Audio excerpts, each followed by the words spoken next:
Why, hello, you beautiful nerds. Welcome to the Drunk Banthas podcast, where we talk about sci-fi, fantasy, horror, and all the popular art that we love. Also, we do it drunk. Mostly. Always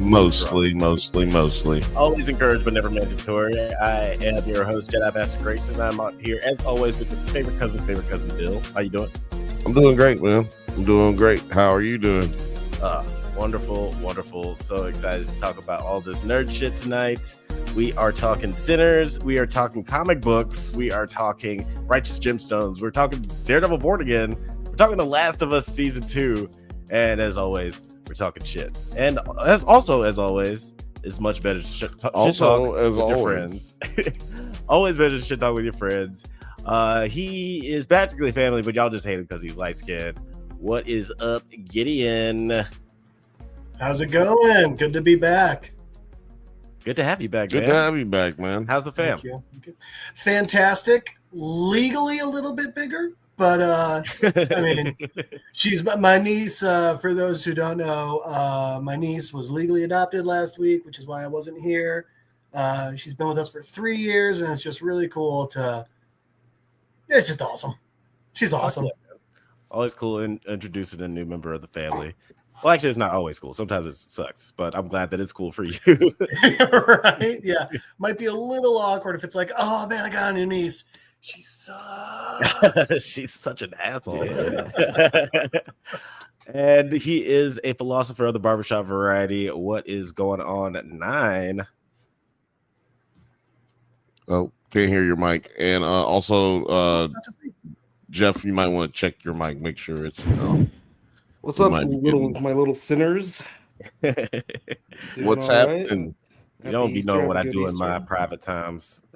And also, yeah, Jeff, congratulations. I saw the pictures on Instagram. She looks adorable. She is, and she is funny and a handful and just the best. Oh, that's awesome. What up, Talking Turd? What up, Talking Turd? What's up, everybody in the chat? What's up, Fifth Bantha? That says, hold on, I'll change this. What are you doing? It's been a minute. Talking Turd. Yeah, so let's go ahead and get into our first topic of the night. Jeff, take us down your comic book corner. What are we talking about today? Boop, boop, boop, boop. Butterfly. Thank you. We skipped. You're not going to go twice as high? All right, fine, whatever. My voice won't allow that right now. Last week, but we're on to issue 2 of The Shadow, the 2017 version. So if you remember where we left off, this girl was talking about how she had met the Shadow once when she was in like a school shooting, and she was telling all this to a guy in a hospital with some pretty severe burns. And in true comic book fashion, the last panel of the last page, she reveals that the reason she's telling all this to this guy is she knows he's the Shadow, but he doesn't remember anything. So this one starts off with a flashback. Not as far back as we had last time, but still a bit in the past. And it opens up with this old guy just running through his house while we see the shadows, the cackling going throughout the entire thing.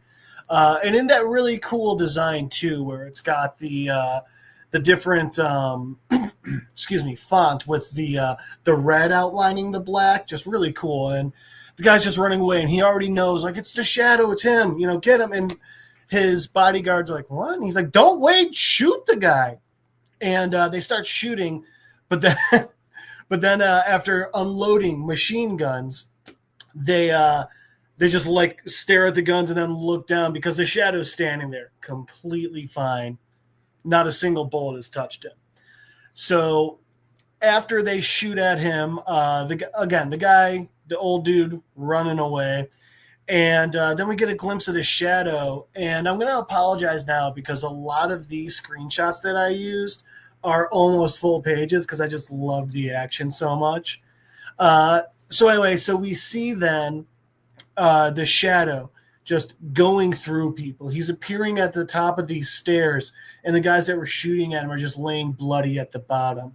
some big bodyguard dude covered in, body armor and stuff comes at the shadow, starts trying to fight him off, and like he's defending while the shadow's shooting at him, and he's punching him, and he's able to knock the shadow over at one point, and after he does so, he accidentally knocks the shadow into a fireplace, which, again, remember the guy in the hospital with all the burns, you would think that's what happened to the shadow, but no, because the shadow just reaches back and grabs, I don't know, like a flaming log or something, I don't know, and like throws it at this guy, and the guy's still trying to fight the shadow.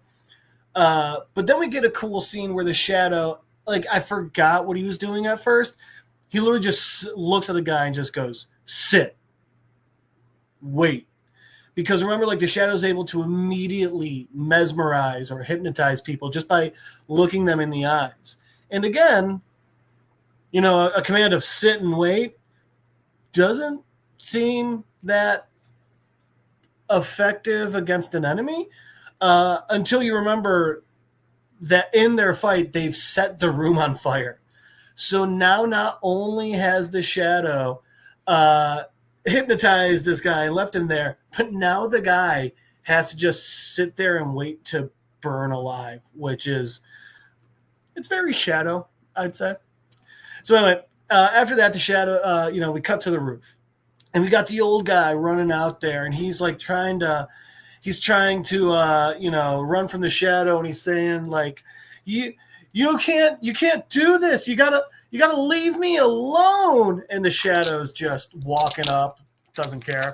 And the guy's like, this isn't your world anymore, as he's falling over from this fight. And the shadow's just not even, not angry, not like Batman scary. He just walks up, grabs the guy, and just says, I know. And it cuts from there. And then we just get to, an image of this house exploding. And there's this newscaster talking about it. And she's just saying, like, distressing footage, allegedly filmed from a police helicopter. But all of a sudden it started appearing, and we don't know why. And she's like, the police are yet to reveal the identity of the victim. And after a little while, like, we get just, it's her going through talking about it. But then we get to, and again, this is why I loved this comic so much. She's saying things like, the president responded angrily today to questions. And she's saying, like, all these questions coming from these less reputable, and news is in quotes, these less reputable news sources. And then it cuts to, a White House briefing, and we get the president answering questions. And, like, we got his idiot guy up there with him, and someone's asking them, like, Mr. President, what do they call him? President Wyatt. President Wyatt, there's been allegations that the person in the House had links to your administration. Is that it? Could it be an attack on your administration? And the president goes, where do you people get these kooky conspiracies? And while he's saying that, his little, like, press secretary guy is like, oh, you silly, this is why we call you, we know you're not real news, and that's why we're kicking you out of here. And as we've seen, the person asking questions that might get a little uncomfortable is getting kicked out and not allowed to ask questions anymore. So from there, it cuts back to the hospital bed, and it's because they were listening to it. And they were just like, oh, this is ridiculous. Can you believe this stuff's happening? But then she's like, all right, fine, let's turn this off. And I feel bad because I forget the doctor's name, but doctor then goes like, all right, whatever. And her and the shadow are talking, and they're talking about some sort of hypnosis. And she's like, yeah, like, I can do, it's up from that one. Right there, the one above, down one. Next one. That one. Yeah, and she's just sitting there, and she's saying, like, okay, again, like, yeah, we can try this. And what they're talking about is a way of recovering his memories through hypnosis. And she's like, I've just read about it. It's not even science, but, like, we can try it. And this guy, and Crispy Shadow's like, yeah, let's do this. Let's go. And she's like, okay, so, I want you to start getting deeper and deeper, relax, tense your body, relax your body, and then just start letting your mind go back and tell me what you remember. And he's like, it's indistinct, but I remember like there's something. And then it cuts to way back when. Now we get a flashback back to the time of Prohibition, and we got the shadow overlooking this building that's being raided. And it's not being raided by police. It's being raided by, rival bootleggers. And these guys are going in, they're kicking in the door, and they're shooting up the place like any good Prohibition era gangster would. So we got these gangsters, they're shooting the joint up, and they're talking to each other, and they're saying like, and they're like, yeah, like, it's okay. We just got to get Freddy. Like, start looking. Let's look around and let's find Freddy. And then it cuts to, Freddy and a couple of other people. They're in this hidden room within this speakeasy, and they're trying to just keep from getting found. And unfortunately, the entire time, there's this girl in the corner who her baby is crying. And of course, they're trying to hide from people with guns that just shot up all the people that were downstairs. The baby's not helping. But then this guy, Freddy, evidently, he's flat out threatening to kill the kid. He's like, you shut that baby up or I'll shut him up. And then we get this dude with these glasses. He's like, you wouldn't threaten a child, would you? And Freddy's sitting there and he's like, there's only 4 of them down there. There's 4 of us here. We can fight them. And Freddy's like, well, you just chill the fuck out. There's 4 of them with guns. And he's like, you and in the corner, that guy, he's like, you guys run out there, go ahead. I don't care, but I'm not going down. I'm not going to die with the rest of them. This entire time, everyone in the room's arguing. And again, Freddy's like, now he's really angry. And now he's like turning on the kid. And as he does, as the mother's trying to quiet her child, out of nowhere steps the shadow, and he walks right up to the baby, and then he picks up the infant, and and he looks the baby in the eyes, and like the baby's eyes just go like wide as saucers, and the shadow just goes, "Be quiet." And hypnotize the baby. I mean, okay, that's one way to use your powers. So anyway, so then these guys in the room are talking. They're like, who the hell is that? What's going on? And they start hearing gunshots and shit. And they're like, what's happening down there? And like, that's not just gunshot. Is that a tearing sound? And then this guy right here with the glasses, like, I don't even come to places like this. I was just made professor at NYU today. I was just celebrating. And the shadow appears back in the room. And he's like, and he says, I trust you will use your position to shape a better future, James Burnham. And then Freddy starts yelling. He's like, what the hell happened? What are you doing here? Explain yourself. And the shadow looks at him. And like, again, like it's the scary part is the shadow knows all their names. And he goes, Mr. Wyatt, you were lucky to find yourself behind my guns tonight. This is a nest of evil. I suggest you and your family, have a change of heart, figure out something new. And he's like, I'll be watching, and don't forget, who knows the evil that lurks in the hearts of man. And like, and he's getting ready to go. And right before he does, the woman, who, by the way, this isn't editorializing. They flat out said she's a hooker. So the lady of the night here is sitting there, and she's like I wait, before you go. And I haven't named my child. Like I haven't. Nothing's really come to me. And like the world's such a scary place, and I don't know. But like you're out there, and like you're trying to make it better. My baby's a week old. Could you name him? And then the weirdest fucking thing, the shadow looks at him and says, "Call him Worthy." And then while he does, there's this weird amorphous demon caterpillar. And it's stretching the length of the entire page. And it's going from where the shadow's telling her, name him Worthy, all the way down to where we see him in the hospital bed still with like his head all in burns and stuff. And not only is this weird caterpillar thing, like, I don't know if it's like the demons of his past or whatever, but it's made up of bodies of people that I guess he's punished, tortured. I don't know. But so anyway, the shadow looks at him and says, call him worthy and pray that he is. And yeah, like just this weird, amorphous, terrifying image. So yeah. So she pulls him, the doctor pulls the shadow back out of the hypnosis, back into where he's at now, and it's just like, okay, let's forget the demon insect you saw, and I'm gonna go work out. So, cut to, she's at the gym with her sister, and they're there, and she's like, and we forget, oh, she was a gymnast, and like, oh yeah, she's athletic, and this is one of those where I'm like, are they trying to like make a Batgirl shadow? Is this Shadow Girl? Like, what are they? Anyway, so after that, the girls are talking, but while they're talking, they're like, man, why has it been so long since we've been here? And they're like, because assholes are here. And right on cue, a bunch of guys walk up and start like, not full on harassing them, but definitely giving them unwanted attention. So they immediately leave. And then I like, Mary, the doctor's name is Mary.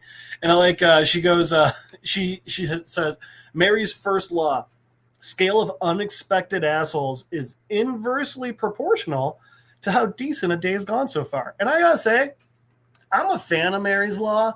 I think it's right up there with Murphy's law, and there's another one about people being stupid.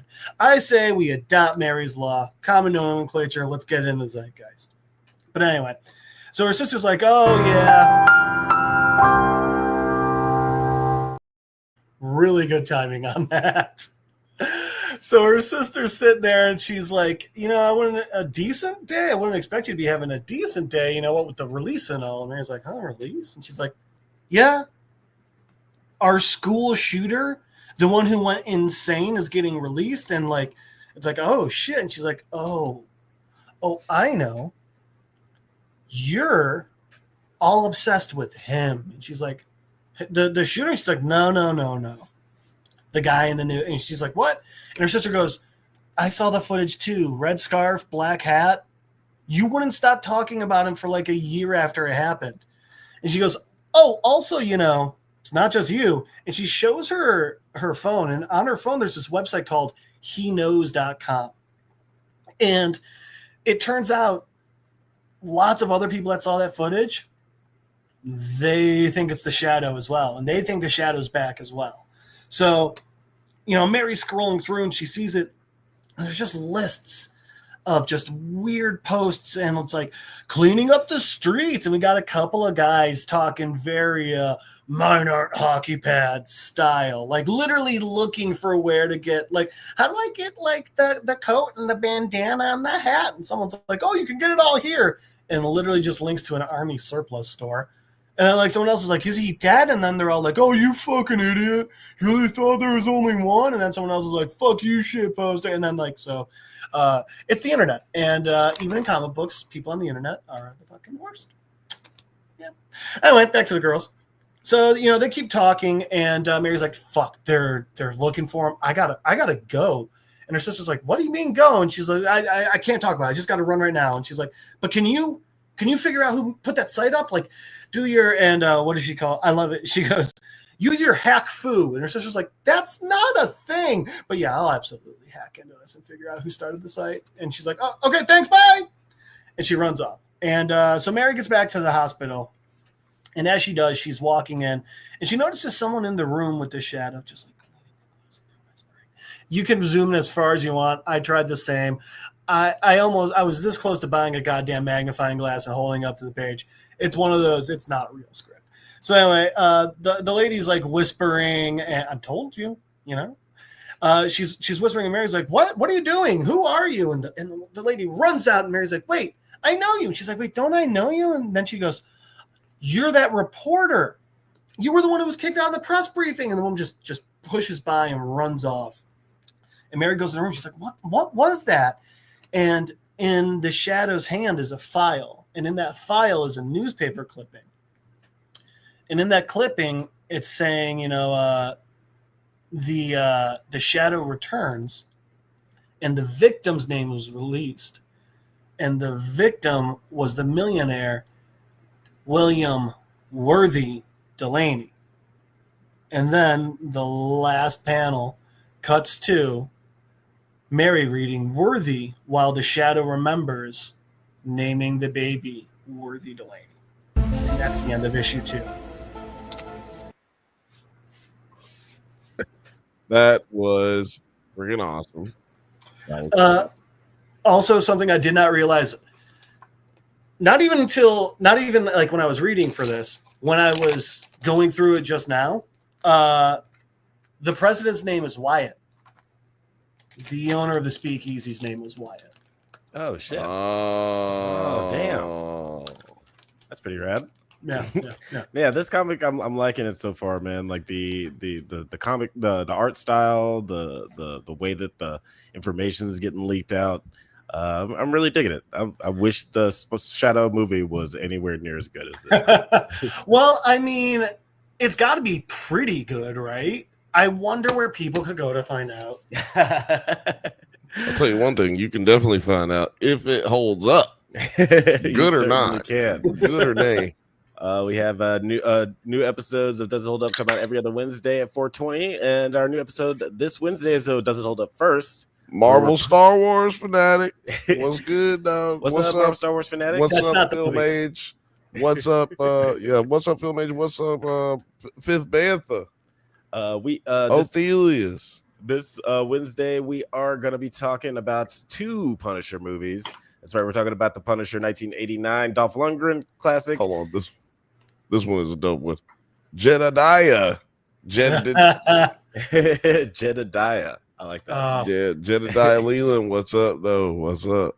But yeah, we're going to be talking about the Punisher 1989 and Punisher 2004 and seeing which one truly holds up. It's first like mashup episode. We had our buddy Vic Vega of the from the Edge of the Vegaverse YouTube channel, so definitely check that out and check out our episode this Wednesday. Yeah, we got a special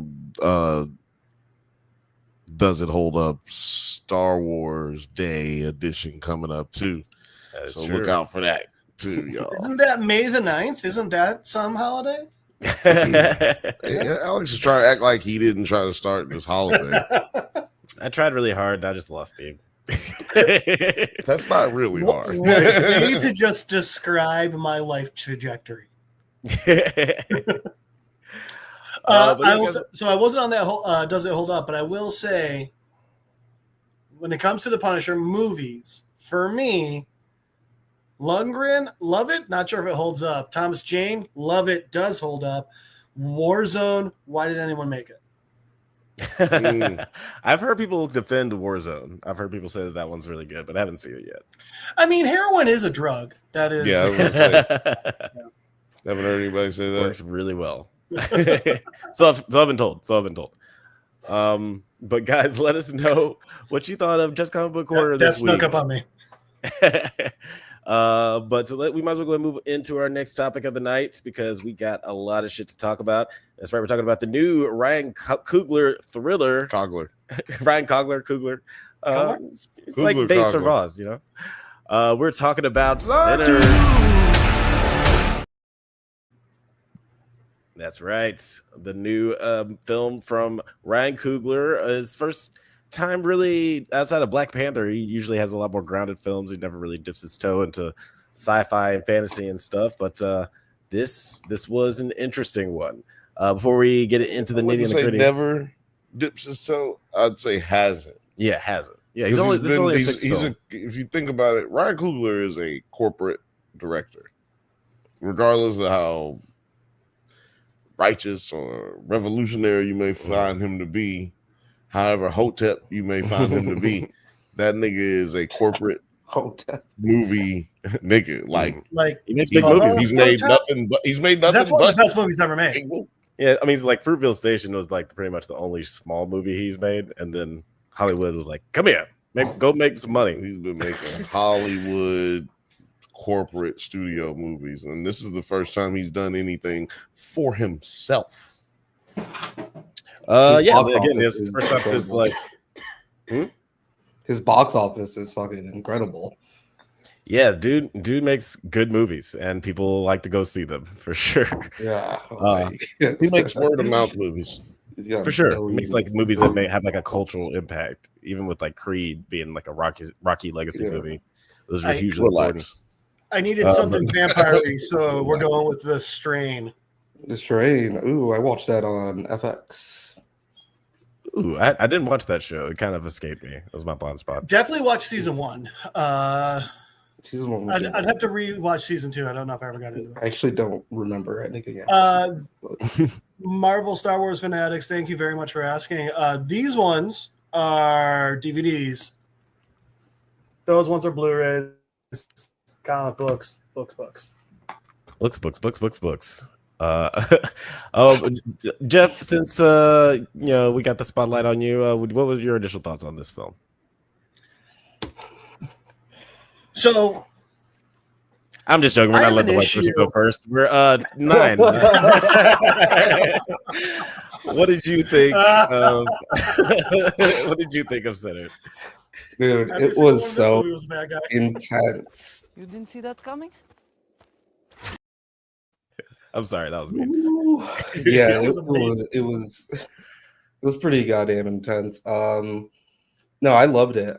Like, I don't know how deep we're gonna go into it, but this is all of it was spoilers, y'all. If you ain't seen this movie, slap yourself in the face, wake up, and then punch yourself in the face, and then get up and go fucking see it. Yeah, probably go to the hospital because you probably have a concussion.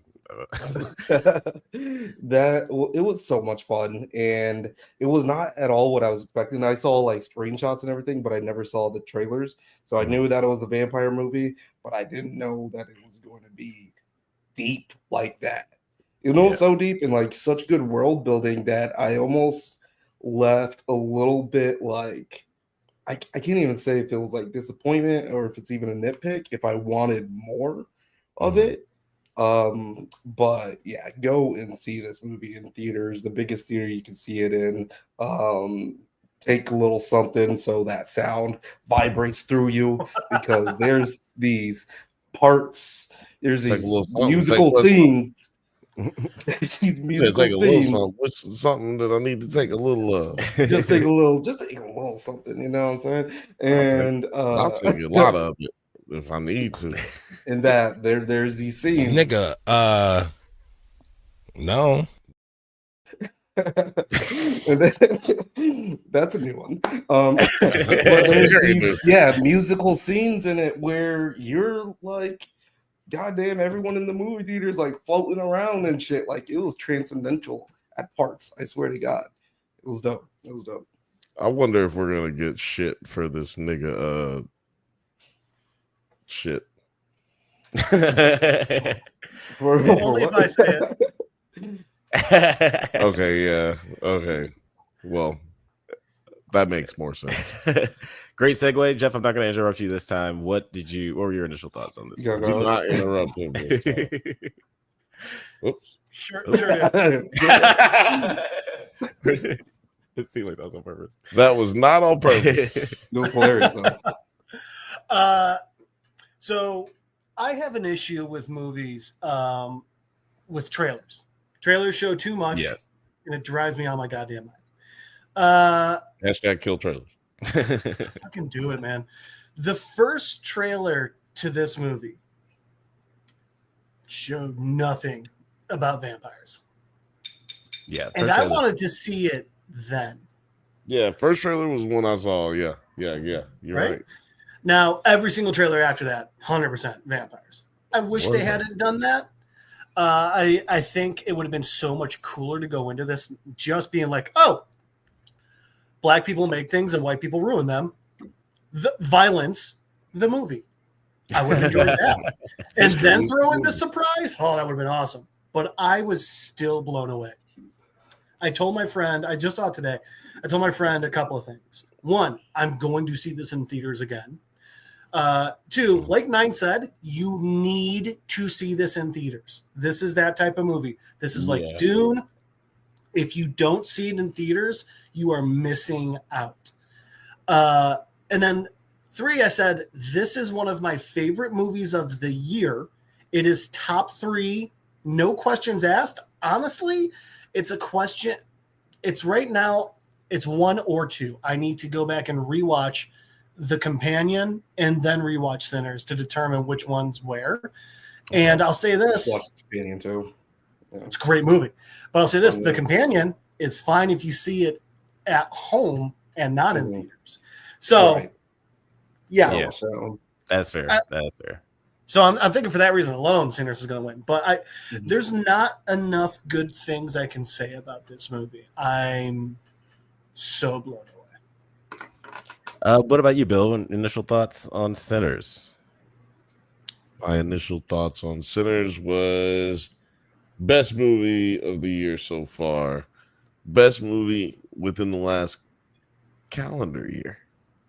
I'm going best movie in the last 12 months. I would agree with that.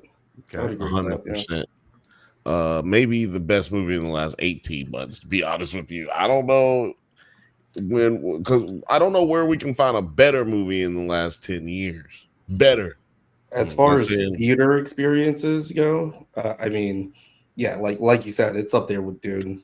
Dune 2 with just like how incredibly made for the theater this movie is. I don't want to make it sound like I'm saying it's better than Dune 2. I've seen it once. It might be, I think it might be better than Dune 2, but I gotta see objectively whether or not it is. But I think it is.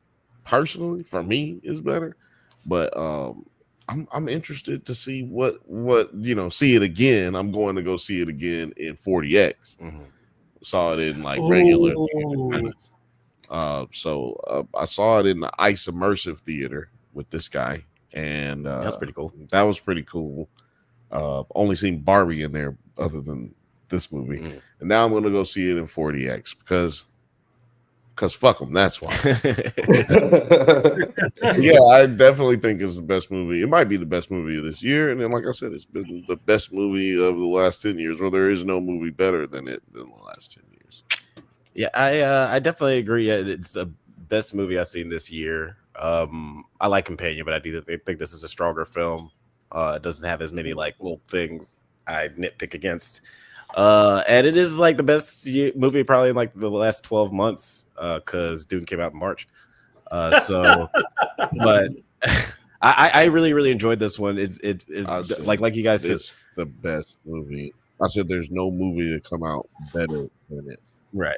No, yeah. In the last 18 months. But I really enjoyed it. I feel like, again, he like you said, he's a big budget director now, but he still manages to always inject like that soul and that like really core themes that makes it different from other movies.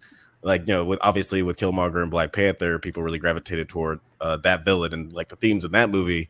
And this is like very similar in the way that like I like the way that they make the vampires sort of empathetic characters and like just like being. So it's not like he's so good at writing villains. Yeah, it's so good. Like the way that they're not necessarily like oh, these white vampires are racist, and that would have been fine, but they didn't. One of them was literally a member of the Klan. but then he got some of that community blood juice up in him, and then he was like a vampire. He was like, fuck the Klan. I'm with he had my guy. You trying to say he had barbecue ribs, and he was just like, oh, I'm friends with black people. We can all kill whitey together. First time you eat full moon barbecue, you just turn things around. Oh man, shout out to full moon barbecue. Laura, to answer your question, we're talking about the movie Sinners, which just came out. Bill, one of my favorite comedians. No, don't. Go see it blind, and it's even better. Bill, one of my favorite comedians, Kyle Kinane, has a bit about how he's like, it's got to be really hard to be a Klansman who enjoys good food because all their robes are white and all good food stains. I can't eat my clan costume. Just to go like, quickly go over the. Wait, Gail? Is that guacamole? Like, God damn it! I told her.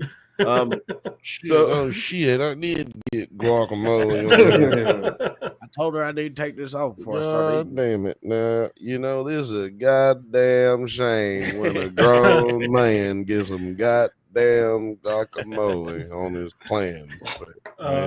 Now I'm embarrassed to wear this. But one thing about this movie that not just us, I think everyone complains about all the time, we never get original things anymore. Mm-hmm. Mm-hmm. Here we go. And shockingly, here we go. original's amazing. Yes. It turns out, original ideas can be good. It has the best opening box office of for original film in like the last 10 years or some shit like that. Go ahead, Alex. Didn't they make their money back, which is unheard of? No. Yeah, he usually does Hold not. on. Just to go over the premise real quick. Trying to leave their troubled lives behind, twin brothers return to their hometown to start again, only to discover that an even greater evil is waiting to welcome them back. Egan? Greater evil? Yes. The Egans and the Keers have taken over this tiny Mississippi town. But no, like you guys mentioned, the premise, I guess, or like the twist of the movie of it being a vampire movie happens later in the film. It just kind of creeps up on you in a very Dusk Till Dawn kind of way. And the first half, like, honestly, could have been its own movie, like we were kind of mentioning before. Dude, vampires did not need to be in it. Yeah, not at all. Now, did you like the slow burn and like the switch, or do you think you would have enjoyed it a little bit more if the supernatural element came in a little sooner? Oh yeah, the supernatural element. That's actually the one like blemish on this movie is that if it was sprinkled in a little bit more in the first half of the movie, just a tad bit more, the third act would have come off a bit better. There was just also just a little bit of wonkiness to the third act where I was like, hold on, where is everything happening here and how come it's happening this way? But again, it's like a very small nitpick. What about you, Bill? Did you like the split up? Like, do you think it was well balanced, or what's split up? Just like the split up of like it being like a normal movie about these guys going back home, and then we get the vampire twist. Do you think it benefited from the split, or we should have been mixed in a little bit more? No, it was done. I don't call it a split because it wasn't a split. Insinuates equal parts. This wasn't a split. This was a story with vampires in it. Like we already talked about it with Blake. I don't know when the hell that's supposed to come out, but talked about it with Blake last night, and we talked about how it's definitely a movie with vampires in it, not a vampire movie, and therefore to me there was no split. It was just like we're talking about these brothers, if you will. I would not even put it that simple. Like, to me, it's more just about the entire town, right? These brothers come back to their hometown, but the movie isn't just about them. It's about the entirety of everything going on there. It's a time period piece. Yeah. Right. And with that being said, I like the way they had how they balanced it. And but yeah, I don't think it's a vampire movie. All right. Athelia said in the chat, I feel like vampires were a metaphor for how American culture just homogenizes Black culture and the other ones too, and wants to absorb it until they lose all their own traditions. Jeff, our resident white person, how do you feel about this comment? That's basically what we said last night. I really feel like, maybe some thanks for, no, I haven't heard any thanks. Has anyone thanked us once yet? No, I completely agree. So I went and saw it with a friend earlier today, and and you know, my friend actually was also like, oh man, I wish the vampires came sooner. And I actually liked how they rolled it out perfectly. I thought it was amazing. And I thought it would have been better had I only seen that first trailer again, because then you're not expecting the vampire. Anyway, but as to Athelius' comment, one of the parts that I mentioned to my friend when we were heading home was, I was like, I like how I felt a big part of it is, you know, the vampires offered freedom. They offered, you know, be a part of this, and you can have true freedom, but you have to give something. They have to take something from you for you to have it. And I felt that was very much like, hey, here's how America's going to accept black people. You can all be free if you do exactly what we tell you, and don't you start getting out of line. And I think this is the other side of that. Like, yeah, of course you can be a part of it. We're all one. This is ours now. That's definitely culture vulture energy, but don't get lippy. Another thing I wanted to bring up, like, you know, I want to talk about the performances a little bit. And it's interesting because, you know, last year and during the Drunkies, our annual Drunk Banthas award show, we had a category called Best Monkey Movie. I feel like this year we're gonna have a new category called Best Twin Movie, because with this Mickey 17 and the monkey, I feel like this is like a weird trend. But what do you guys think of Michael B. Jordan? You can technically throw Companion in there too, dude. You could throw Companion in there too. And I think there's a Robert De Niro movie where he plays himself that's out right now too. But yeah, like, what did you guys think of Michael B. Jordan's performance playing against himself? Nine, I'll let you go first. Well, hold on. How's the Companion? You know what? Never mind. Literally just the end when they're driving and she sees the other her. Oh, okay. Right. Okay. Barely. But yeah, it was great whenever you're able to pull off the Parent Trap in a way that is like super convincing, and you get these personalities. It only took like 2-3 minutes, and I was like, okay, that's Smoke, that's Stack. I get it. I'm here with it. And they are interacting with each other. Like the on-set chemistry that Michael B. Jordan has with Michael B. Jordan is kind of crazy. This motherfucker loves himself. He had no problem acting against himself, and it did not come across as gimmicky at all. I was pretty impressed watching. Yeah, there's rumors out there that I don't believe. There's rumors out there though that said that makes sense. That Jonathan Majors was supposed to play the other brother, but they cut him out for reasons that we know. I don't know. Like I said, I don't believe those are true, but I don't really it could be. It's just as likely for it to be true as it is likely for it to be untrue. Right. So it would have been interesting if like they did Brad Pitt, George Clooney thing, where it's just like, isn't it cool how I thought you were going to say Brad Pitt, Michael B. Jordan as brothers, and I was like, I don't think it would have worked for the time this movie's set. You're right. He's a little too old to play his brother. He's a little too dark skinned. That's what I was thinking. What did you think? I really wish he'd have said he was a little. I wish Jeff had said he's a little too dark skinned. Brad, it's been out there surfing a little too much, getting a little too It would have been amazing. Would have been just television gold. I really enjoyed his performance too. Like, I did get mixed up with the names. Like, I couldn't tell you which one is Smoke or Stack as far as names go, but you got the gist of their personality. The chill one was Smoke. Right. The wild one was Stack. Yeah. Okay. Gotcha. And I liked how like little things about their character. Like, it seems like, Smoke is always rolling cigarettes for Stack.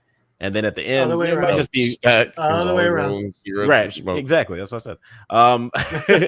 Michael B. Jordan is always. This is really easy. Like, this is really easy. This is the easiest thing in the movie to figure it out. Is which one of them. The Stack got gold teeth. Smoke don't. Right. It was easy for me. Well, so I had the same as Alex, actually. Like, I never confused the two characters. I had no idea whose name was whose until the end, because Stack was literally wearing rings that said Stack. So yeah. He should have had those in the beginning. Glad hip hop. So glad hip hop came around. And I can now But, have an understanding of who I No, am. and Film Age is right. Jonathan Majors would have been amazing, but Michael B. Jordan did such a good job. Having anyone else would have 100% it would have made a lesser film. Yeah. I'm like, with the southern accent. Yeah. But I'm not mad. Jonathan Majors does have a better southern accent than Michael B. Jordan. I will say that. Yeah, Jonathan but I mean, Majors like, looks like he's I'll tell you straight what. out of that time period too. Like he was I could- right like that. So He's got a sharecropper face. So disrespectful. No. No, so I'm saying. So he glad I didn't dresses say that one. He dresses like that. He Oh, literally so dresses disrespectful. like that. He dresses like Django Unchained at the end of the movie. That's how Jonathan Majors just like Django Unchained in the third act. That's how The blue Jonathan guy. Majors dresses. Another But performance Well, real quick, I think one of the important I'm things sorry, that Jonathan Majors made, dressed like a bluegrass artist who likes wearing pantyhose. I'm sorry. Okay, continue. Go ahead. Sorry. I think one of the things that made Michael B. Jordan and Michael B. Jordan's roles so good was that they also, obviously they were using, I'm assuming maybe some deepfake technology or CGI or whatever it was. They also clearly used a lot of old school, let's put the same person in a movie twice, practical effects. Like even when you saw the two brothers hugging, you only saw one's face at a time. When Stack rolled Smoke a cigarette and handed it to him, like their hands were close, but they never touched. They used little effects that we they used little effects that we've had since the Lindsay Lohan Parent Trap movie. To that, they again, practical effects have their place in movies, and Absolutely, yeah. This movie I think did a very good job of showing that. For sure, you can see how much better this looks to compare to like The Flash or something like that. But I do want to talk about some of the other performances in the movie. The one actor speaking of being completely surprised, I did not know Haley Steinfeld was in this movie. And of course, really, that was yeah, the part. I saw the screenshot of her as a vampire, and I was like, okay, she's going to turn into a vampire. So, I didn't recognize her when I saw. I the didn't trailer. see any of that shit. So glad I didn't watch it. She was the white girl because this is the thing. No. Yeah, no. I'm talking about. I didn't watch any trailers. I didn't watch any trailers for. I watched a part of the first trailer. I guess it was the first trailer, and I turned it off. I was like, yeah, I don't need to watch that. I know I'm going to go see that. So why would I watch that? Right. Like, no, we're good. Also, there's not enough fabric in Hollywood for Jonathan Majors and Michael B. Jordan to be playing playing dudes with tailored suits. Like, there's just not enough fabric. I really liked Haley Steinfeld's performance in this movie, and like her character as being not half, like her mom was half white, right? That was her Her grandfather was black, so yeah, her mom was half white, right? I and thought just like her grandfather was half black. Something. I think that's actually like in real life, but in the movie. Hang on, I'll call her. Yeah, I thought that was cool, especially her relationship with the brothers that they had. Nine, what did you think of Haley's performance in that character? I mean, everything that she's in. Give me more. But first of all, I don't think there's a performance that misses. Like for the Drunkies, I think every single person should be nominated. It is kind of ridiculous how good everybody is in this. I mean, I'll say more during like when we're talking about the standout role. Well, I think it's go ahead and talk about it because we don't have 6 hours to talk about this movie. And so, dude, Miles, Preacher Boy. Yeah, Preacher boy. I'm all about my Preacher Boy. Yeah, really First great. time acting, crazy, really great performance. What about you, Bill? Who's your MVP? I already talked about it on the the thing with Blake. So Jet go Hefe? ahead. Yeah, so go check it out later. We got already. I don't know when it's coming out, so I don't want to like step on that one too tough. For me, I've only got 3 white people to choose from. Yeah, that's true. You only got 2 Choose white wisely. No, people. that's honestly. You got like 3 1/4. Oh, that's a good point. No, that's a really hard one to choose from. I mean, you want to say Michael B. Jordan just because when you're playing 2 different roles and nailing both of them, it's fucking amazing. But I think I'm going to back up 9. I'm going to say Miles. Again, first acting role. I think he nailed the role, especially the part, like, a sign of a great actor is how much you can do without lines. And just that, the opening and then kind of closing scene where he's walking into his dad's church. Good Lord. That alone, he acted his ass off. And then he went into the movie, kicked ass, and sung like a fucking angel. That's evidently vampire heroin. Everybody keeps saying that. Yeah, Everybody keeps saying he's saying like an angel. And that is not what that's not how He's saying like a sinner. So all right.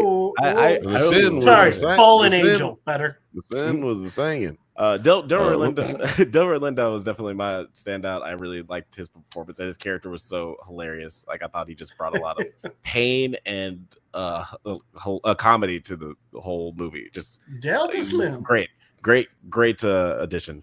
But guys, let us know what you thought of Sinners. Let us know in the comments whether you saw it, and do you think it's Ryan Coogler's best movie? I think that it might. Sorry, come back and tell us why you think it's Ryan Coogler's best movie. Cut to the chase. Let's do it. Yeah, like, don't just say that. Tell us why. But I guess it's about time we move on to our next topic of the night. We could spend the entire night only talking about Sinners. It was it's really hard for me. You absolutely can. You have to move on. I will not stop. I was gonna say maybe we could talk about it more later, but me and Alex and Blake talked about it ad nauseum yesterday. So, and it is recorded. I just don't know when or what he plans on doing with it. He might not do anything with it. He might keep it for himself to just watch. Evidently, Remick was from pre-Catholicized Ireland. So he's like old school Druid and shit. Yeah, no, that he I caught that because he said they took my language from the same people. Yeah. Just like they did from your people. The same people who took your people took my people too, man. What the fuck we gonna do, baby? What we gonna do? And also, and then Terry's point, the indigenous hunters, awesome. Little known fact. One of the oldest fossils of Homo sapiens that exists was found in Cheddar, Ireland. And they determined what he would have looked like and all this stuff, and he basically would have had blue eyes, kind of matty hair, and black skin. That would have been a druid type person, or at least the lineage at the beginning of the druid era. They would have been black. So just putting that into perspective as far as what the vampire was talking about, as far as like, hey, do you think that, like, because of like the Christians like trying to impose their god on him, that he like did some like dark magic shit, and like that's what they were accustomed to before, and that's like the origin of like their vampirism? Or no, I would like to see them stretch this. Vampire? Yeah, I would like to see them stretch this movie in this. Yeah, we can't. This universe. All right. Or at the very least, I didn't hear you talking when the music was going. Yeah, they can't hear. But yeah, hopefully, they open up this universe a little bit with a sequel, or at the very least, Hollywood remembers, hey, didn't we hire Regina King to make a Bitter Root movie like 4 years ago? Nigga, no. But let's move on to our next topic of the night. Let's talk about season 2, episode 2 of The Last of Us.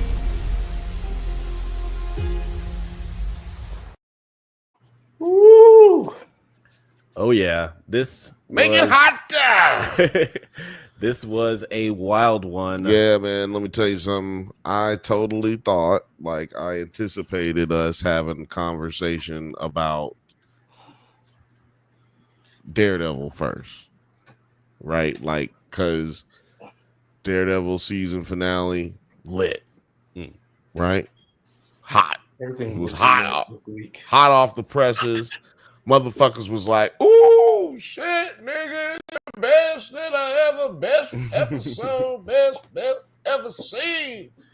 But then The Last of Us said, "Hold my beer, Disney, Hulu, whatever." We over here at Warner Discovery. We know what we got going on over here, man. You know, so yeah, I was like, damn, let me go ahead and change the thumbnail. And then thumbnail can't be Daredevil. It's got to be Last of Us now. Yeah, this is the talk of the night for sure. I definitely really enjoyed this episode. Heartbreaking, and again, huge spoilers. We're talking about everything crazy that happened in this episode. Everything that's crazy that's happened about everything. God damn it. But let's actually just jump. You don't know about tariffs? You're getting it spoiled tonight. That'll be in the 4th hour of the podcast. After taking shelter in a mansion near Jackson, Abby remains steadfast in her mission to kill Joel, while her friends, concerned about the town's security, consider retreating. Now, this is interesting, like with the dynamic of these characters, because Abby is obviously very committed to finding and killing Joel. But the rest of the team, they're kind of like, let's just kind of see how much we can run the clock out on this Joel thing and then head back home. So I liked how, it seems like they were going to try to convince her to go back, but just through happenstance, she happens to get everything she wants, just fall right into her lap. Yeah. Mm-hmm. Yeah, they're treating it like crap, like I treat crab cakes. Like I could do without it. I'll eat it if it's like the only thing, but I would rather not. I don't want to go kill all these people. Shit. I'd rather thought we was doing fine. We got food here, sustainable food. Right? We just found a mansion. We found a mansion. Killing people is tiring. It really wears you out. Right. We've got high quality, clean propane gas. Damn it, Bobby. Why would we ever want to leave? Yeah, that seems like they have a pretty good setup right here. And Gideon, like, what did you like? Since you're a fan of the game, did it felt like everything happened really, really fast in this episode? Does it sort of come out of nowhere like that in the game? We got game people. Well, I don't know. I never watched the show or the game. There's something behind you. Didn't beat it. Yeah. Just didn't feel it. Yeah. And I never watched season 1 either. Oh man, that's amazing. Well, I'm so happy. I didn't want to say anything. I was hoping you'd somehow pick me first. Are you being serious right now? Oh yeah, I swear to God. What? Mr. President, thanks. Oh no, because, seriously, how did you not finish the game? Just didn't. Okay, but didn't watch this episode. I haven't watched any episodes. This is amazing. Wonderful. Do you know what happened? Hold up. Wait a minute. Something ain't right. Like, it's pretty fucked up, actually. Tell me about it. Fucked up? I think it's amazing. How many of these buttons do I have to? How many of these buttons do I have to? You don't know. You don't know what I know happens. 2 people's names. So you don't know what Joel happens. and I know 1 people's names. But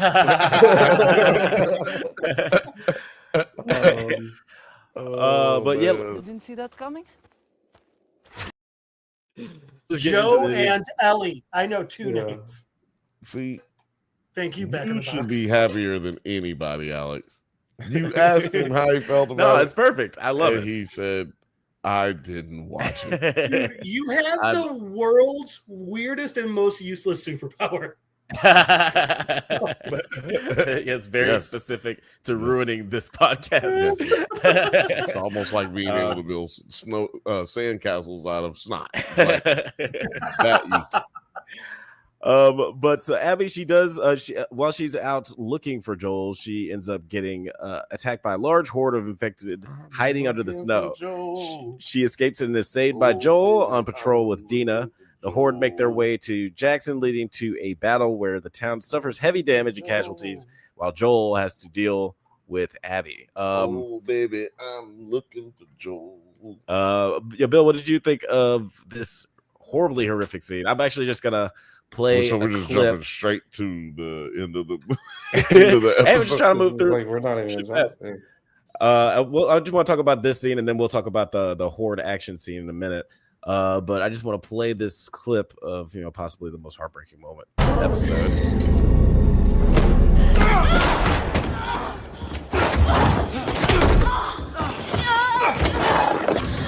Please, no, please don't, please don't, please don't, please don't.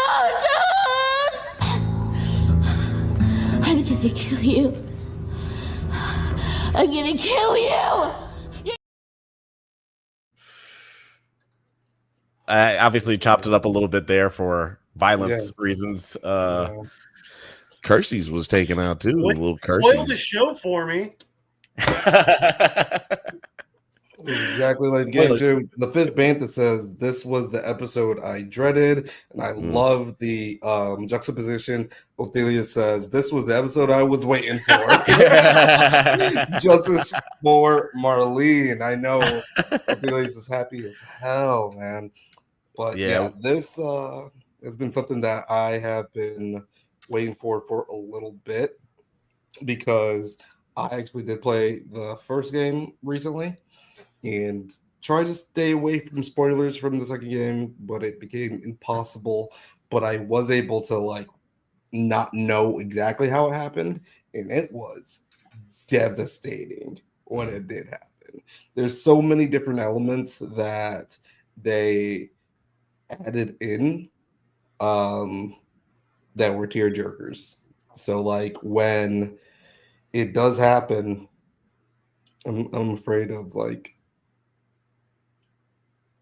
so when it does happen, they sing this song, or they have the needle drop of the original Ellie's voice actor singing Through the Valley of Death.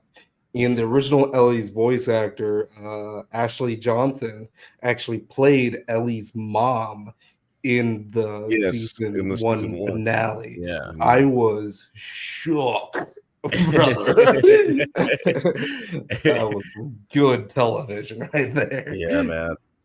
Really, really emotional moment.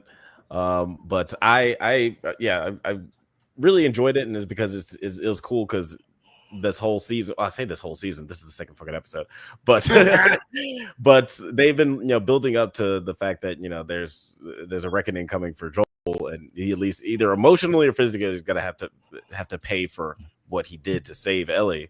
Bill, what did you think of this scene? Was this already spoiled for you? Did you already know that Joel was gonna get killed? Yeah, no, I knew that Joel was gonna get killed. I always knew that Joel was gonna get killed. It didn't bother me to go early and find out what was going on in this show.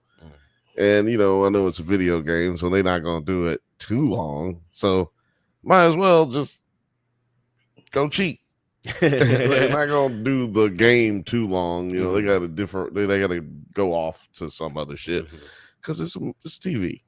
But yeah, didn't think it was gonna happen in episode 2. That's for sure. It's like, why put this nigga on the goddamn marquee? Why put him in the photo? Why do anything with this? Go back to the first Screen movie. Every poster, every trailer before opening weekend, Drew Barrymore. Yeah, Drew Barrymore's That's big right. old face. 1, star power. 2, because of the misdirect. Yeah, and then Yeah. same with Scary Movie. Yeah, everybody's there for Carmen Electra. Carmen Electra, boy. I was there for that. James That's the only thing I was Haslam there for. says, I'm booked to come. I'm booked to come. I'm about to come. Did you say he's about to Thank you for letting us I know, like how we James. gotta say Cool. I'm so Um, shocked that you just got that as it happened. Like, in real time. Kind of embarrassed. Hope everything comes That's, out all right, why, James. that's why nobody else said anything about that. Laura says, I managed to stay away from spoilers and what I just got Moses lax. Oh my god. That is so I'm looking for Amanda hug and kiss. I wiener. Icy wieners. Oh my god. Listen here, you James little Osborne. jerk. Okay. Laura says, I managed to stay away from spoilers and watching it yesterday destroyed me. I still have a knot on my throat. Yeah, it was deep. It was deep as hell.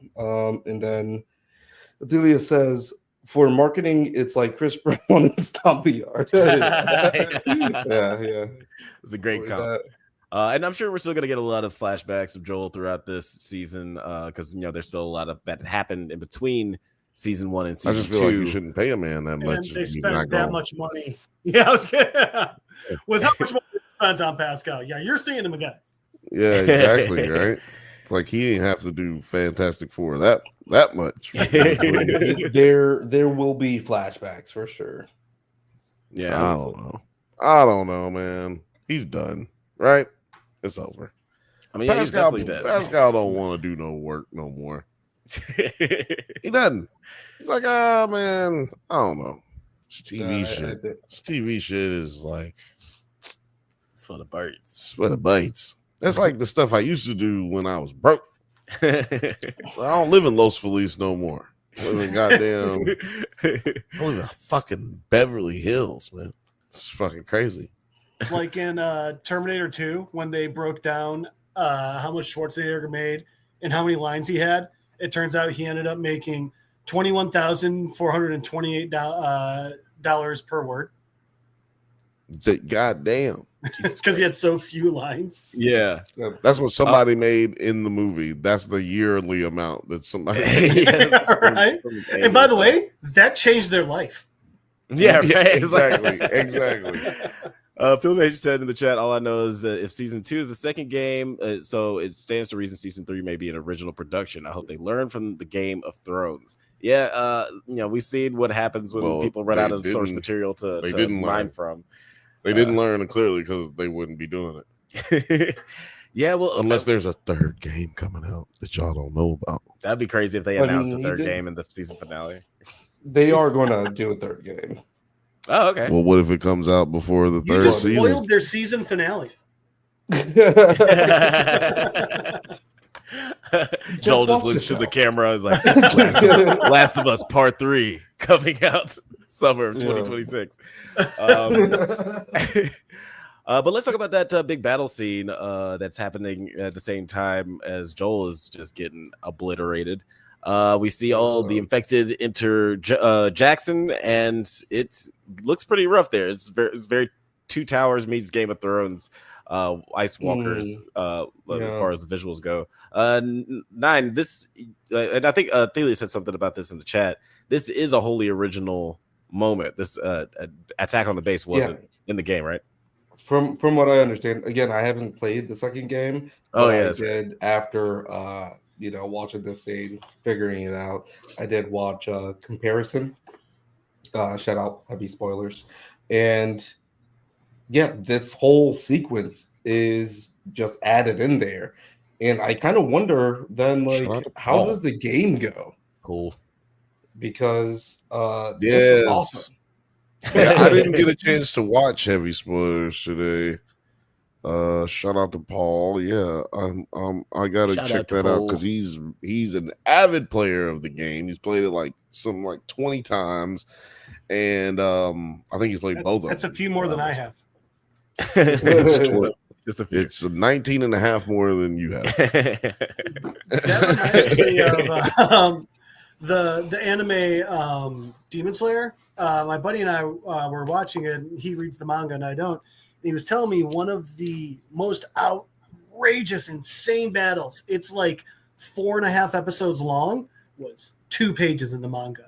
So it's just one of those, like, it's so crazy when someone can take something so small and simple from the source material and expand it like this. The whole sequence in Dune Part 2 where they like actually have the battle where they raid the Emperor's place. Mm-hmm. That was like, and then they fought. Now we're in the throne room. Like, what the fuck? And then you get authors like Stephen King who spend 3 pages describing a box. Right. Yeah, it's not always bad when people take liberties when adapting great source material. And this moment with the bloater was especially really terrifying for me. Bill, did you think that Tommy was going to eat it in this scene? Because I thought that this was the end of Tommy. I had vibes at the beginning for some reason that Tommy was going to end. But No, I don't know why they didn't have sad music playing, and they had that tension building music playing. Like it's the tension and the tension and the tension. When you do it, I don't know whether it's seen this lasting too long. right. Didn't do the it didn't do the like sad music like the monster's about to eat Tommy and Joel's over there getting his brains beat in to death. Sad story. No, he's gonna live. And then that I didn't expect that thing to just die. That I didn't expect. Yeah, it just kind of fell The over. Big Daddy Mushroom. Big Daddy Mushroom. That is very game accurate. You're The supposed to let trumpet them mushroom. burn up. You're supposed to like burn them, throw Molotovs at them, and then like save your bullets. Don't just let them burn up while you're like, dipping and diving around. Yeah. Marvel There's Star Wars quality. fanatic said, haven't seen Last of Us. Is it worth watching? Absolutely. First season is great. The second season is turning out to be just as good. Yeah. So yeah, do yourself a favor, man. Get yourself a Max subscription. My favorite show on the TV right now. Or you know what? Don't worry about getting it. Just download it cheap. Steal. We don't work for HBO, so who gives a fuck how you watch it? Don't fucking sign up for all this shit. Fucking steal that shit, dog. I mean, Damn. It was years ago, but the one-time CEO and president of HBO said, "What are you doing? Share your logins." That, of course, share them. So Yes. yeah, do that. quit being a bitch and share your Feel free to throw those in the comments right now. Yeah, I wish that that's what he said in the quote. It's like, quit being a little bitch and share your fucking login. Goddamn Actively asshole. clearing, like wiping his nose as he says it. But yeah, this scene is when I was just like, oh shit. Even knowing that like she's after Joel, I was pretty like terrified just because they did sprinkle in that they are just using these as like decoys while they're like hibernating underneath the other infected. I thought it was really cool that did play out. But apparently like it doesn't happen like that in the game. But it was just like a mad dash. And one was the thing that really threw me off, or they kind of like blame shaded, was when Ellie was just like, oh, what it's going to be like, what, 1,000 fucking infected? Who cares? They're just joking around. She was just like, oh, what, 1,000 infected? Like, yeah, right. And It's like, 1,000 actually, infected. yes. Yeah, actually that right there. Yeah, it was definitely a rad scene, just like the scene of her being pressed up against the fence, super tense. And I'm constantly surprised by how much this show really draws me in, because sometimes I could just be like, oh, this is this is very well made. Just understand the technicality of Well it. made, sir. Well made. Well done, capital. But this show constantly really pulls me in and makes me forget I'm watching the show. It was this part for me when she came out and was battling this one, and the person that saved her ended up being Joel. Oh And gosh! it cuts to that. I was just like, "Oh, they did not fucking do that." And I thought that they were gonna have. I thought we were gonna even have this moment where she feels conflicted. It's like, oh man, well he did save my life. Maybe he's not so bad. No, she went straight to work as soon as she got a chance. She said, "What life?" You say my life. Clack. What life? Oh. This is my life. Yeah. Shout out to the fifth Bantha. He just gifted 5 Drunk Banthas channel memberships. That's 5 Drunk Banthas channel memberships. If you're on Nerds at Night, you'll have to go to the Drunk Banthas channel chat to gobble that up. And if you're on the Drunk Banthas, I don't know how you that up. Gobble that up, slurp it up, sop it up like a goddamn. As Megan Thee Stallion would say, "Gobble me, swallow me." Yeah. So moving right along to the end. So it does seem like Jackson is decimated, and it's pretty sad moment all around. Even though they managed to survive the attack, there's still a lot of people are dead, and we got those weird tendrils that are coming out of the pipeline. So I think that's gonna still come into play later on, and obviously everybody's really sad because Joel's dead. What do you guys see the show going like narratively now that we've lost our main character essentially? Do you think this becomes a revenge story, Nine? Yeah, they're literally just drawing parallels of how Joel did this for his now, Ellie, his adopted daughter, and he saved her. And now Ellie is going to want revenge. She promised to kill everybody in that room. And I was kind of surprised that they didn't smoke her right then. But I do get it because they came here to do one specific thing. But now Ellie is going to go on a mission for that revenge. And there is that hint of does she know what Joel did? They never had a chance to talk. That's the most tragic thing. We don't see them having ever a chance to actually talk about what Joel did. No reconciliation. No. It's just completely tragic. It was just completely tragic. So I think it's going to be kind of a journey of trying to compromise your own values and your own experiences and trying to empathize with the person that did this to you. Bill, do you think that this is going to be interesting seeing now Ellie's our straight up main character? It's not the Joel and Ellie show no more. Do you think that seeing her it's not the Joel and Ellie show? It's just the Ellie show. This is my favorite show. Because it's the Ellie show. It's the Ellie show. If it was your show, it'd be your favorite show. Oh. I mean, you can keep singing if you want. But it's not your show. Tom Green would enjoy the love. Tom Green's watching right now. I was like, oh shit. Friend of the show. Friend of the show. He's like, I like these guys for a reason. Ellie. I'm trying not to say too much.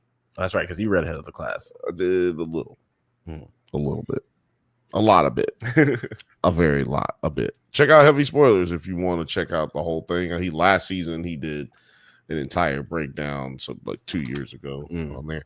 He did an entire breakdown of the entire game. It's funny. I probably watched that. I just forgot. Yeah, it was 2 years ago. So anyway, I like that they did it so soon because I wasn't expecting this to happen so soon. So I'm interested to see where they take it going forward and how we're going to get to a lot of other plot points Othelia says, I was hoping the adjustment of this plot point. I hate when the villain kills the protagonist's father and they let him live. It's goofy every time. Okay. Yeah, I mean, I could see that, having that reaction because it is kind of a trope in movies sometimes.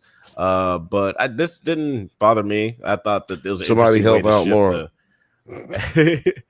It's interesting just seeing the narrative shift a little bit like that. Like that's one of the things I like so much about Attack on Titan, even though I stopped watching that show pretty like halfway through the first season, but I still really liked it. And I liked when it felt like the show was going to just shift from the boy like main character. It's like, oh no, it's not about him anymore. He just got ate. It's a bad show. Now we're following this girl. If it's a bad show, we ain't gonna watch that show because it's a fucking bad show.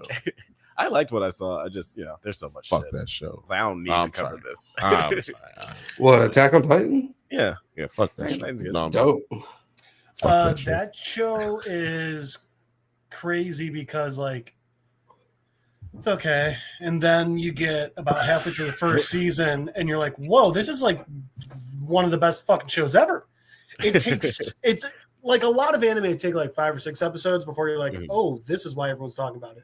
That one took half a season. Yeah. And I think after I finished the first season, I thought I was just like emotionally exhausted. It's like, man, I had to power through a lot to get to like a really great part of the show. I recognize it's good. I don't need to watch it anymore. If somebody asked me if I've seen Attack on Titan, I can say yes. Season 4 was trash. Oof. Yeah. I fell off at too. season 3.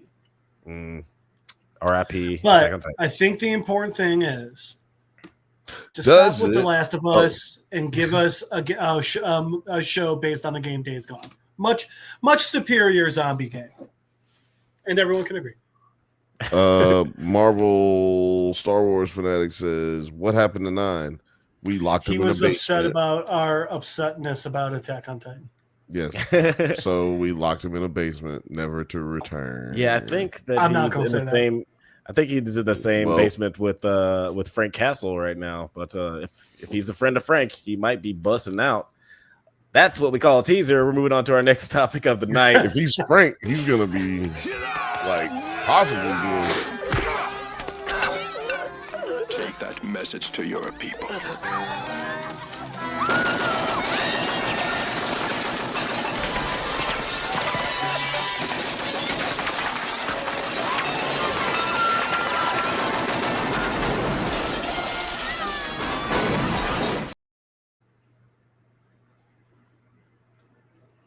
Dolph Lundgren? Yeah, let's talk about him.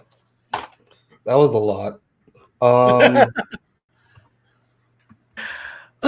dogs in that episode were very cool too. Yes. Also, I just want to call that out. Say that again, Don. The dogs in that episode were really cool. Yeah. Dogs are rad. I love seeing dogs come in to save the day. Evidently, in a lot of TV and movies, they have to use a lot of CGI with dogs because they're so happy they're acting so well, they won't stop wagging their tail. So they have to use CGI to make their tails still. And that makes me happy. A weird problem. That's a weird problem to have. Right? But let's move on to our next topic of the night. We are talking about everybody's favorite blind lawyer, Daredevil.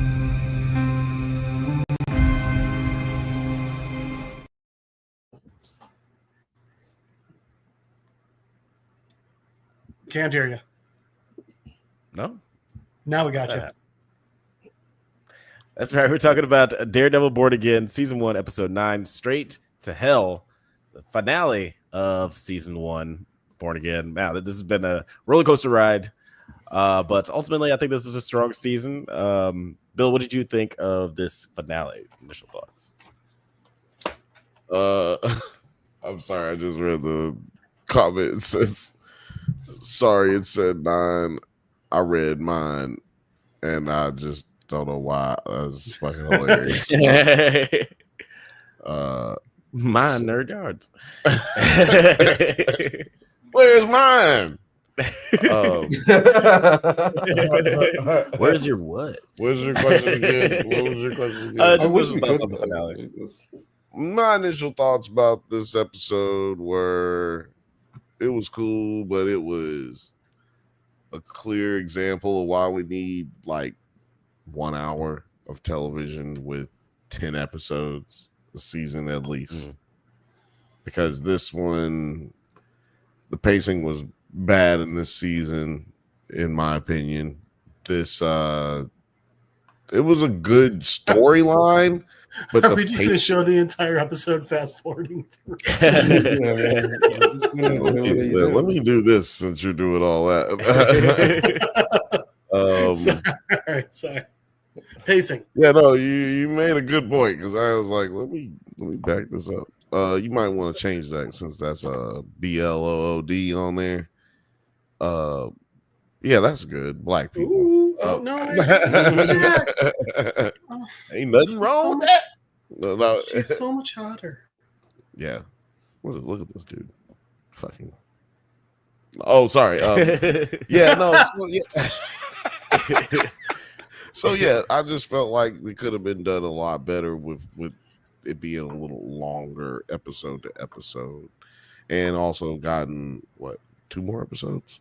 What was this, episode 8? I think this was 9. This was 9. So yeah, we need 1 more episode, y'all. A 90-minute episode to clean up some of this plot hole stuff. But Really? Yeah. Oh yeah, absolutely. Did Jeff already go? Man. Oh no, not yet.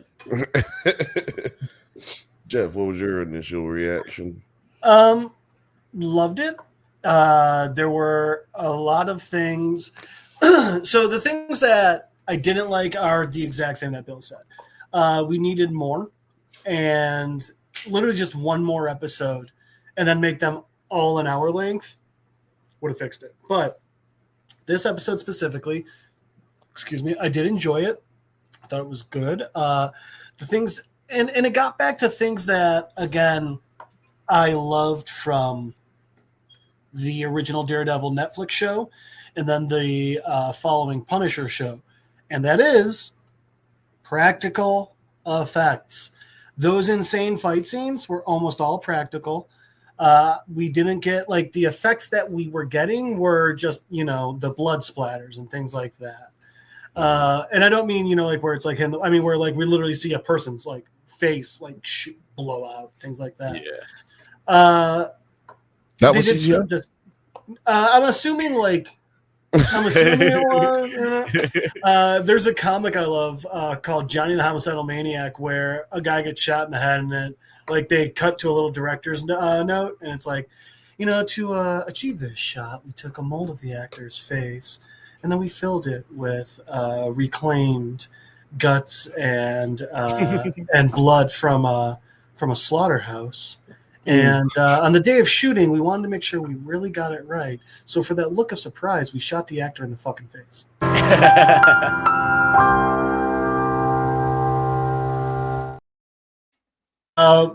So yeah, like, things like that were amazing. I wish we wouldn't have left on such a cliffhanger. Again, I get it. I get it's the money part of it, but I mean, write a story. Don't write a part of a story. That sort of thing drives me crazy.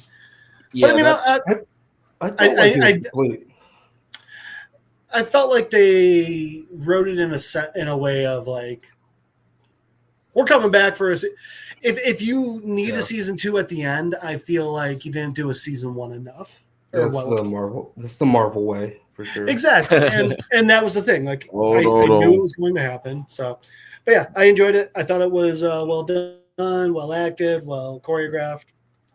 Oh, and one thing I really liked was, so don't get me wrong, there was a lot of gore and blood and guts in this one.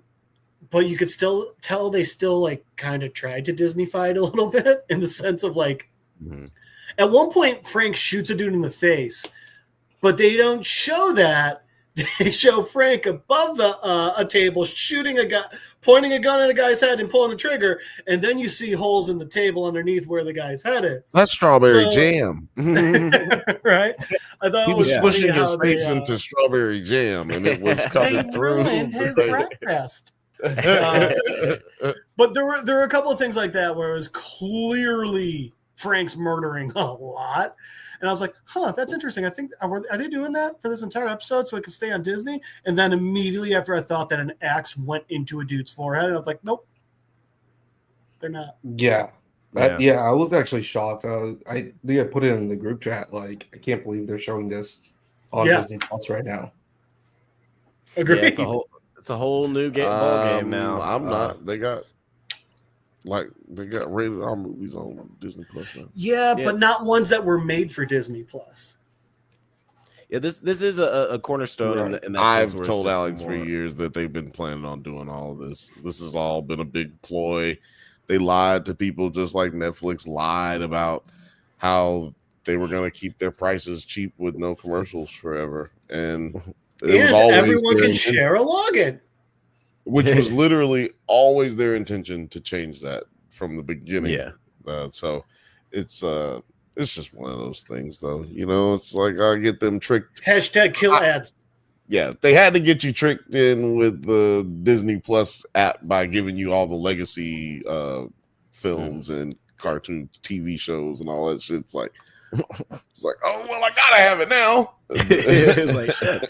Where else am I You gonna be have able to watch campaign on lies. Where am I gonna be able to watch DuckTales? Specifically what Fisk does really is like that part. I was like, holy shit. Yeah, that was horrifying for sure. Yeah, I definitely want to get into that in a little bit. But in Me and Jeff will allow y'all to keep going. at the top of the episode, early on in the episode, Fisk cuts off the power to New York City and orders Cashman to kill Murdoch, who escapes to his apartment fighting Castle.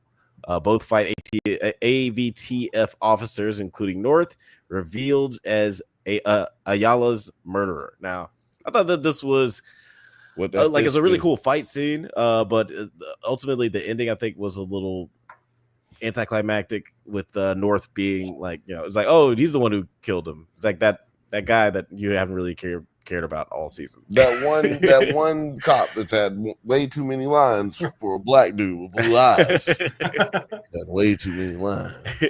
Also, just really cool thing to do.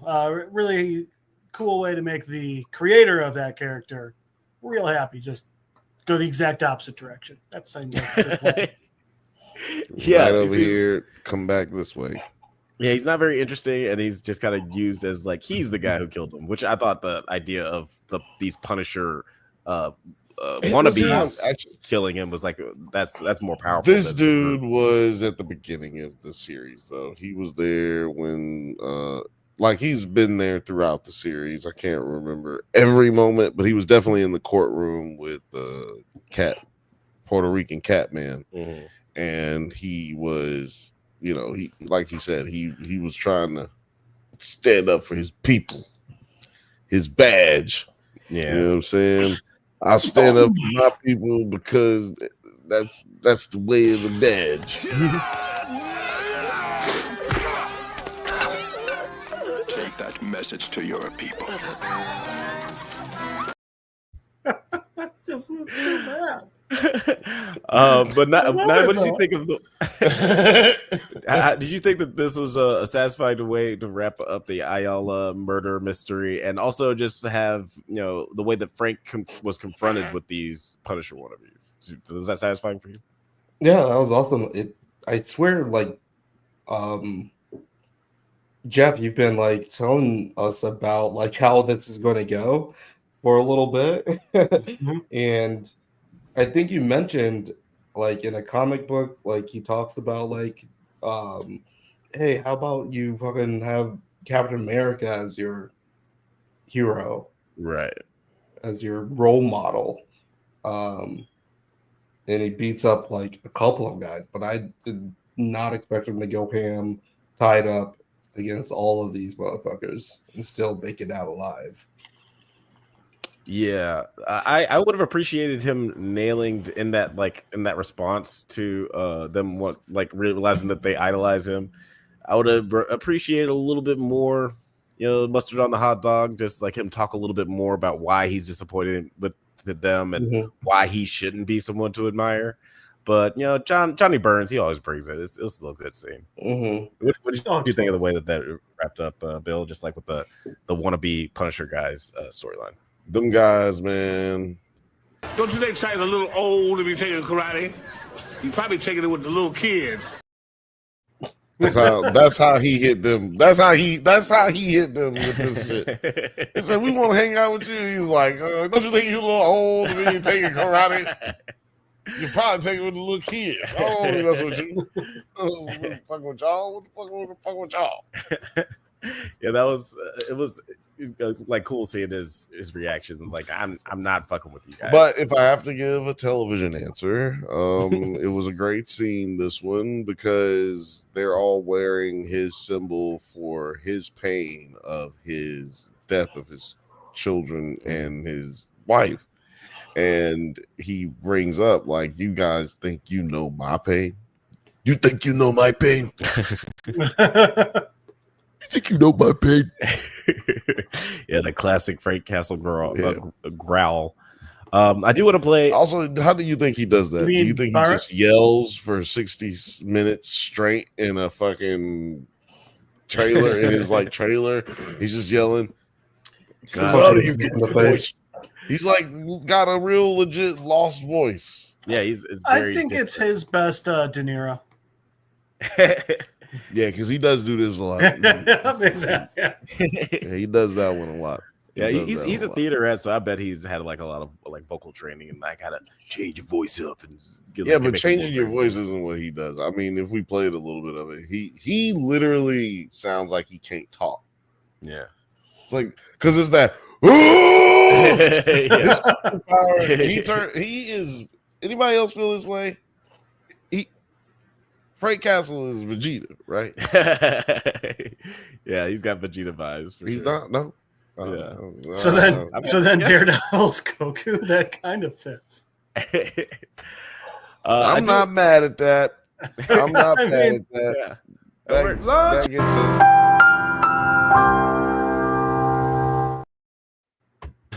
I do want to play this clip really quickly because it is incongruous with a moment that Jeff brought up later. Jeff, I want to hear what you think of the way the scene ends. Admire me, huh? Out of your fucking mind, you know that? You're a bunch of clowns, you know that? You think you know my laws?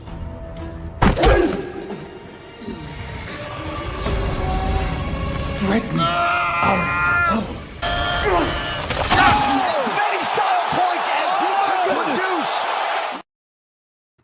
Well done. Nice clip. Well brutal scene. I actually can't have that on screen because it's so fucking bad. It's so bad.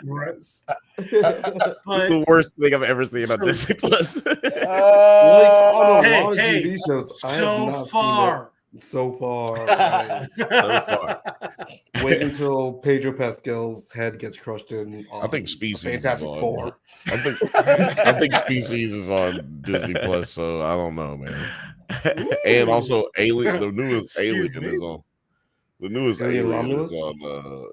It's on. Oof. So yeah. this is that's the nastiest thing. I don't know. That birth scene's pretty bad.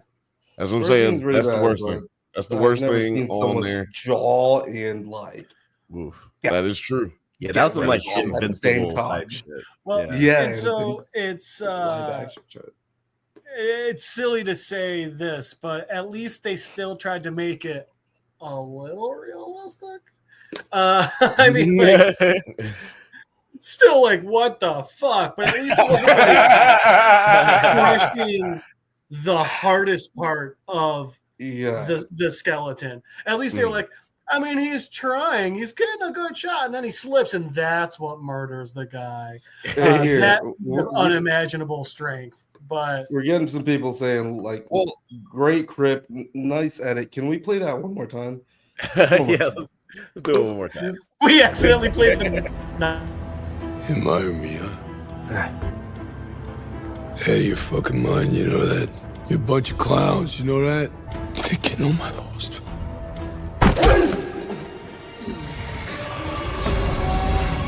Threaten our home. As many style points as you can produce.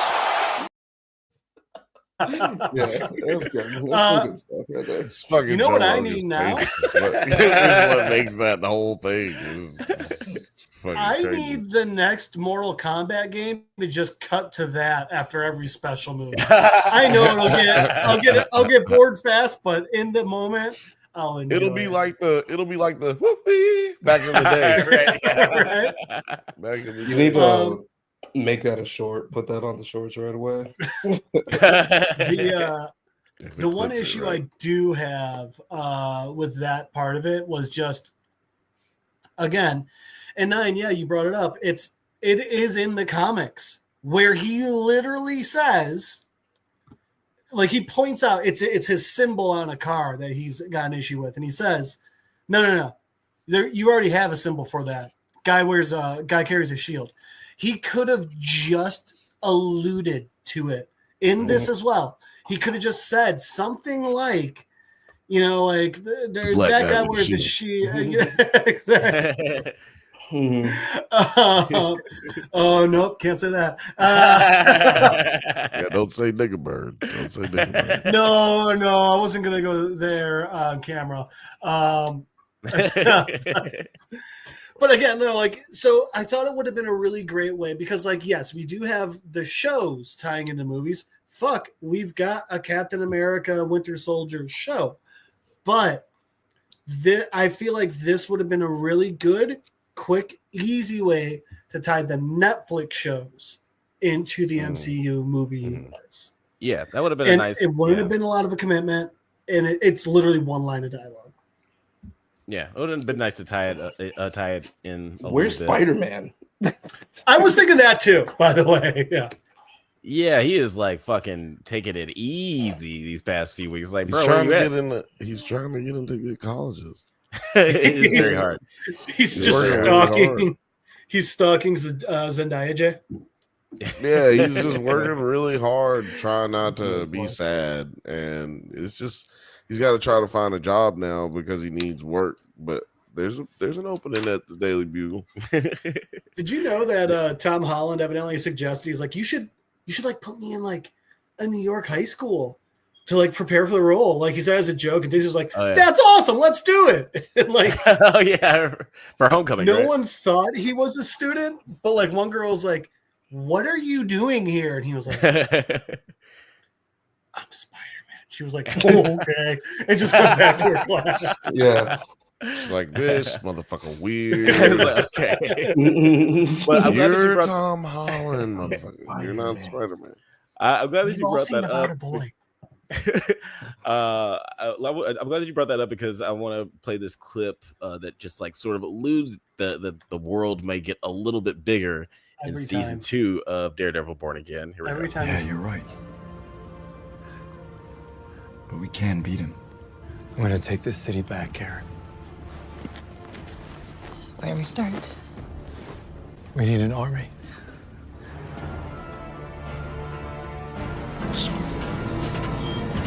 The fuck is he talking about? Yeah, like where are the defenders? in Yeah. that end credit scene. Marvel Star Wars fanatic set it up earlier in a comment. I thought the defenders were going to be at Josie's. Yeah, me too. I Right thought we here. were just gonna get a nice little bookend, at least like Luke Cage and Jessica Jones, Right. the good ones. That would have been that would have been too far. That would have been too forced for me. Like, to me, that's why we needed the 10th episode. We need, even if we're gonna have a cliffhanger, we need the 10th episode to be like, Mhm.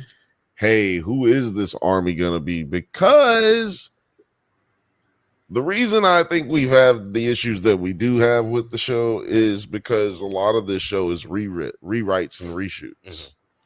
And they kept some of the old footage Right. instead of just reshooting the whole show. apparently Vincent D'Onofrio and what's his name right here? Charlie McCox. McCox. And yeah, they went to Kevin Feige and were like, look, this ain't working out. We need to do something different. And so they changed. Thank God they did. Yeah. I think it would have been better. They decided to keep some of the things that they needed to keep the story consistent. But I think that there's a version of this where we get Muse a lot longer. I think there's a version of this where we don't have anything about an army. And I think there's a version of this that doesn't play so close to home as to how Kingpin and our president are related at this very moment. It's kind of eerie. There were points. This was written 2 years ago. Yeah. Well, I mean, it's to the point where there were multiple points over the last 2 episodes where I was like, I think they did like reshots and rewrites in like the last month. In the last 10 days. Like what the fuck? To the wire, to the wire. I think they were like, hey, let's sneak this one in real quick. Hey, can we get Karen back over? Is she shooting anything right now? No? Cool, get her in. True Blood reunion? Fuck that. Get her over here. You see Vincent D'Onofrio talking about the thin blue line. He has like a full head of hair. It's like, I feel like this is a reshoot. He's wearing his Law and Order it's just a Snapchat filter. Shut down all the bridges. Shut down the whole city. Somebody had when I was a little boy. Somebody hand me a comb. But yeah, I want to know what Filmage is talking about here. I wasn't expecting a clip. I was expecting. Well, I like the one that he just played. The Menace to Society. What the fuck is he talking about? Yeah, that part. No, yeah, I think he's talking thought about drinking juice in the hood. Yeah, that was it. Yeah, I know what clip he was expecting it to be. That movie's we're not doing that. We're not doing that. But yeah, like any final. We have a podcast where we just stream that entire movie. Don't say a word. Any final thoughts? That's The Last of Us. Any final thoughts on Daredevil Born Again season 1 before we move on to our next topic? Anything like you're excited to see in the next season? I saw that he has a black costume or something. Yeah, you're right. I did want to ask you guys something about the how do you guys feel about their dynamic going forward, like knowing that they're just like going to be on some straight killer shit? Yeah, I really like this aspect of it. It kind of gives an Empire Strikes Back vibe where it's like, okay, now the villains are on top. Like they've become a stronger couple, both just like in their romantic life and also just like professionally. Like they seem like they're finally in lockstep. So I'm excited to see how much fucking trouble they're gonna get. No, I don't think they're in lockstep, especially when she's looking at all them people in the cages looking all scared. She don't seem lockstep with them there. She seemed like she's a person who has to be with him. What's she gonna do? Leave? What's he gonna do to her? Right. Yeah. Her head smashed a lot faster than that dude. Was that in this episode? Yeah, when they're walking by the chain, while they're walking by everybody That's in the the end. The end. That's the end of the episode because the last thing you see is Punisher. No, I think I'll tell you what, I think this is just a real testament to the power of therapy. Yeah, therapy everyone. She doesn't even look happy right there, and that's a little after what I was talking about. Yeah, you did bring up a good point, Jeff. There is the clip. There's the scene of Punisher escaping at the end. It's kind of like a post-credit scene here. Yes, thank you. Oh, our nips just touched. Mine are so hard. Mine are different sizes. It's like you got to know you don't get that close to Punisher. I was so fucking. Every time you say the word clip, I get anxious. And I know there's going to be one day where you're just not going to show it. And that's going to give me the most anxiety because I'm just going to be wondering where the fuck it's going to pop up in my normal life. I'll I have to just, go I just, back. I just, Yeah, you're just there's no waiting way- on I that just- text message. Just waiting on that text message. It's like, Liz. Just tear out the fingernail. God. What were you about to say, Nine? Nothing. Jeff understands what I'm feeling. yeah. But yeah, this is the clip. Whatever. Yeah. Yeah, and Punisher is he manages to escape. He might even take some people with him, maybe a swordsman. I thought that this was cool because I guess opens things up where because he's supposed to be having his own special presentation. That has movie, multiple meanings when it comes to the Punisher. Yeah, fuck all that. I didn't want to. This was stupid too. This was like, because to me, this is why we had the ending that we had. It's like, oh, let's set up this new movie for you guys, which is something the TV shows never had to deal with, and now that's what we're doing. This is just a bit forced for me, and it seems like that's a part of the reshoots as well. Like that's more part of that's what that feels like, heavy For sure. and now we're trying to promote this movie that's coming out. Like, dude, I don't think that's what you should do. And like, maybe it's just insinuating he's going to get a team and it's going to be the Avengers or part of the Avengers, or he's going to be in the Avengers or something stupid. But I think, yeah, just why can't we just bring back the Defenders and do it the correct way? Most of them. Well, I meant the team itself, like not the in name, not Not everybody. not in the exact order that they came in. But yeah, I just feel like they should have just gone with that or something in that vein, like, hey, I know some people. Like, let's not say let's get a team. Yeah, it's like we need an army. We need Looks an like we army. need a league of our own. Yeah, come on. Sounds like we need. Are a you chance crying? of- There's no crying in Marvel. We're gonna need to avenge the day. Yeah. Yeah. Looks like we need an electric charge. No, we need a thunderbolt. Yeah, no, it could have been a lot more corny, I guess, if we do see everybody show up at the end scene. But I do really hope we get at least a Jessica Jones in the next season because she's just like, that first season was incredible. What if they show up? she's a What great if actress. damn, I just had it. Like, what if the Thunderbolts do show up? What if that's his army?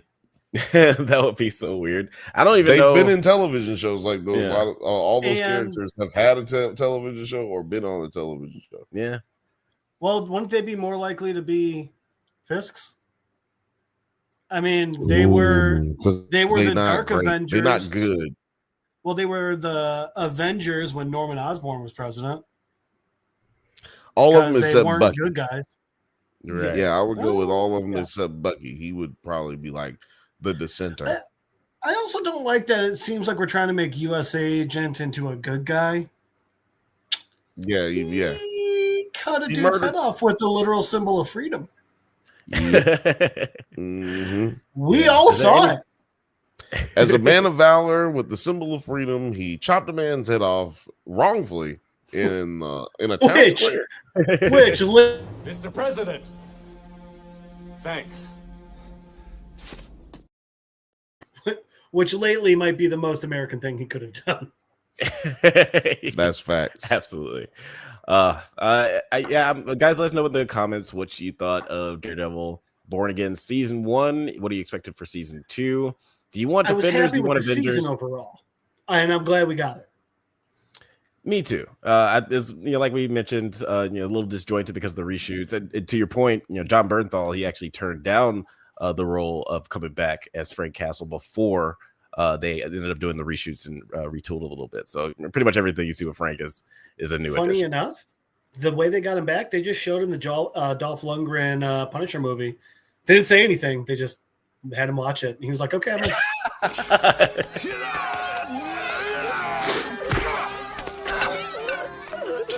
message to your people.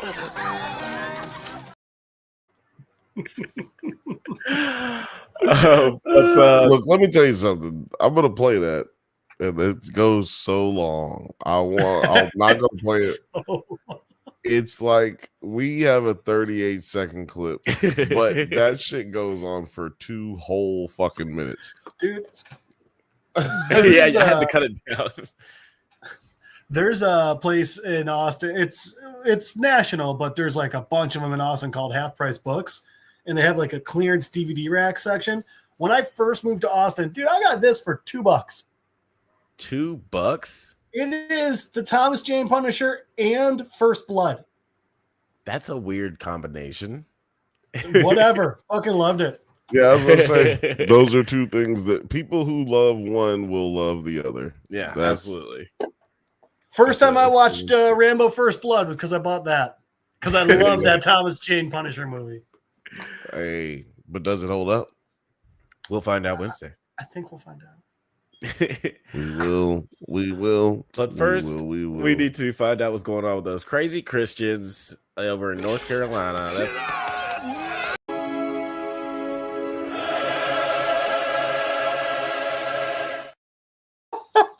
It would have been so much better if you just let it go again.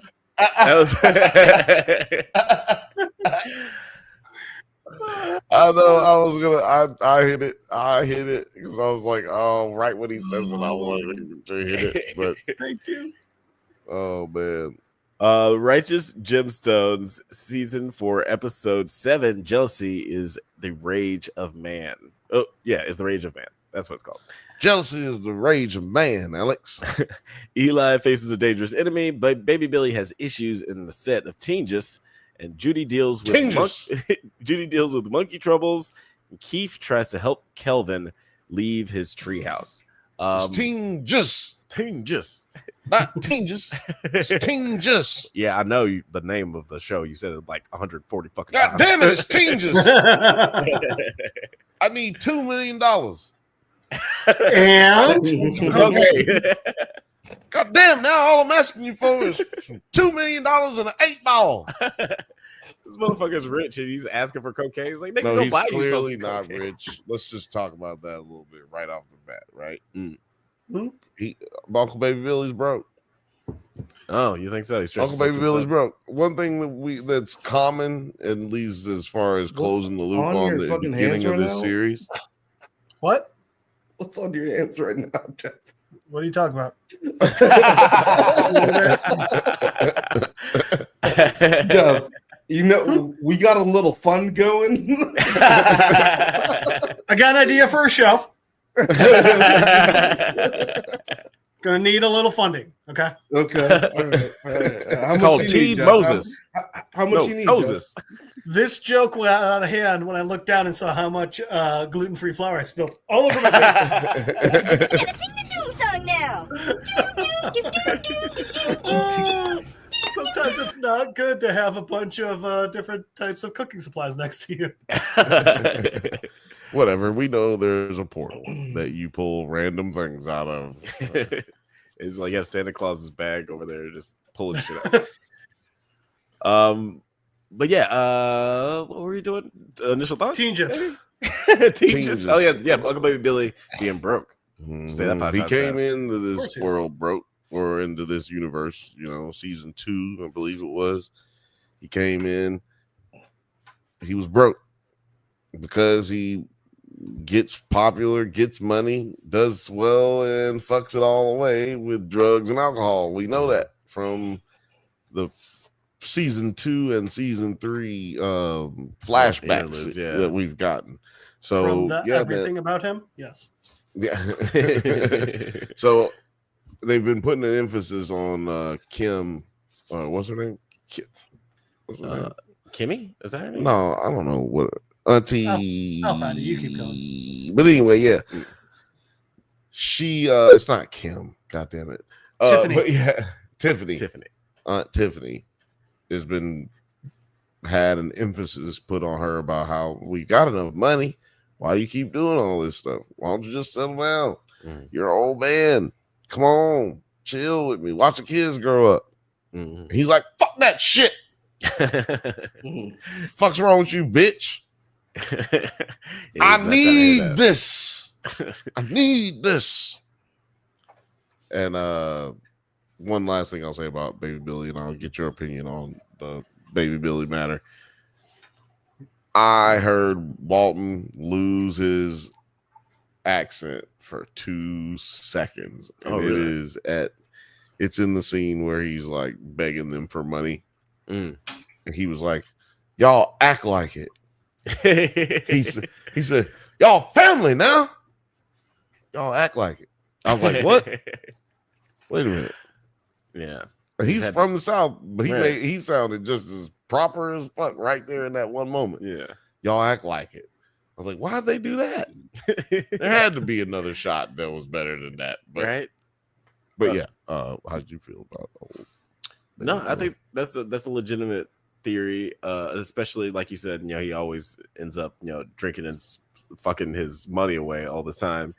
And I especially like that moment between him and Tiffany, because he really does not back down on his stance on trying to like chase this money. Like I was kind of expecting a moment where he'd like be like, oh, you know how it is, baby. But he doesn't really soften at all during this conversation. And even like the sweetest, yeah, it sounds like he's gonna soften up, yeah. Yeah, and even like the sweetest thing he could say is like, let me get my money right, and then we can settle down. Maybe. And yeah, then he throws in the maybe, which like at first it's already kind of like, well, when is enough gonna be enough? That doesn't really sound very convincing. And then he said maybe, as if to say, like, yeah, I'm very well aware that there's never gonna be enough money in the world. I'm gonna keep doing this till the wheels fall off. So I like that. Gideon, what do you think of just like this? Marvel Star Wars Fanatics first says, hey guys, I got a dip, but awesome hanging out as always. Will you guys be reviewing Andor season 2? Well, my friend, it just so happens you came to the right place, because we will be covering Andor season 2 and starting next week. Yeah. New episode starts tomorrow. It comes out tomorrow, so yeah, we'll start covering it on next week's pod in lieu of Daredevil ending its season 1. But 1 episode early, motherfucker. Yeah, could have just gave us one more. Gideon, what did you think of one of my favorite storylines of this episode? Judy dealing with Mr. Watson and his closeness with BJ. How right we were about Mr. Watson. I mean, first off, we all saw it coming, and I still loved every fucking second of it. This is one of those ones where it was like everyone's like, so gonna fall in love with the monkey, right? That's gonna happen. And then it happened, and I was like, I have never been so happy that I called something. So yeah, that made me happy. It was funny. It was great. It was kind of slapsticky, but it's, you know what it was? It was 100% Danny McBride humor, and it was great. Yeah. I will say the one thing where they did surprise me when Judy's, doing her makeup and then gets hit, I was like, oh, it's poop again. I thought it was poop. Luckily, they didn't go there. That was a surprise. This I thought it was doo-doo for had sure. me laughing out loud. So it's important he gets lots of love.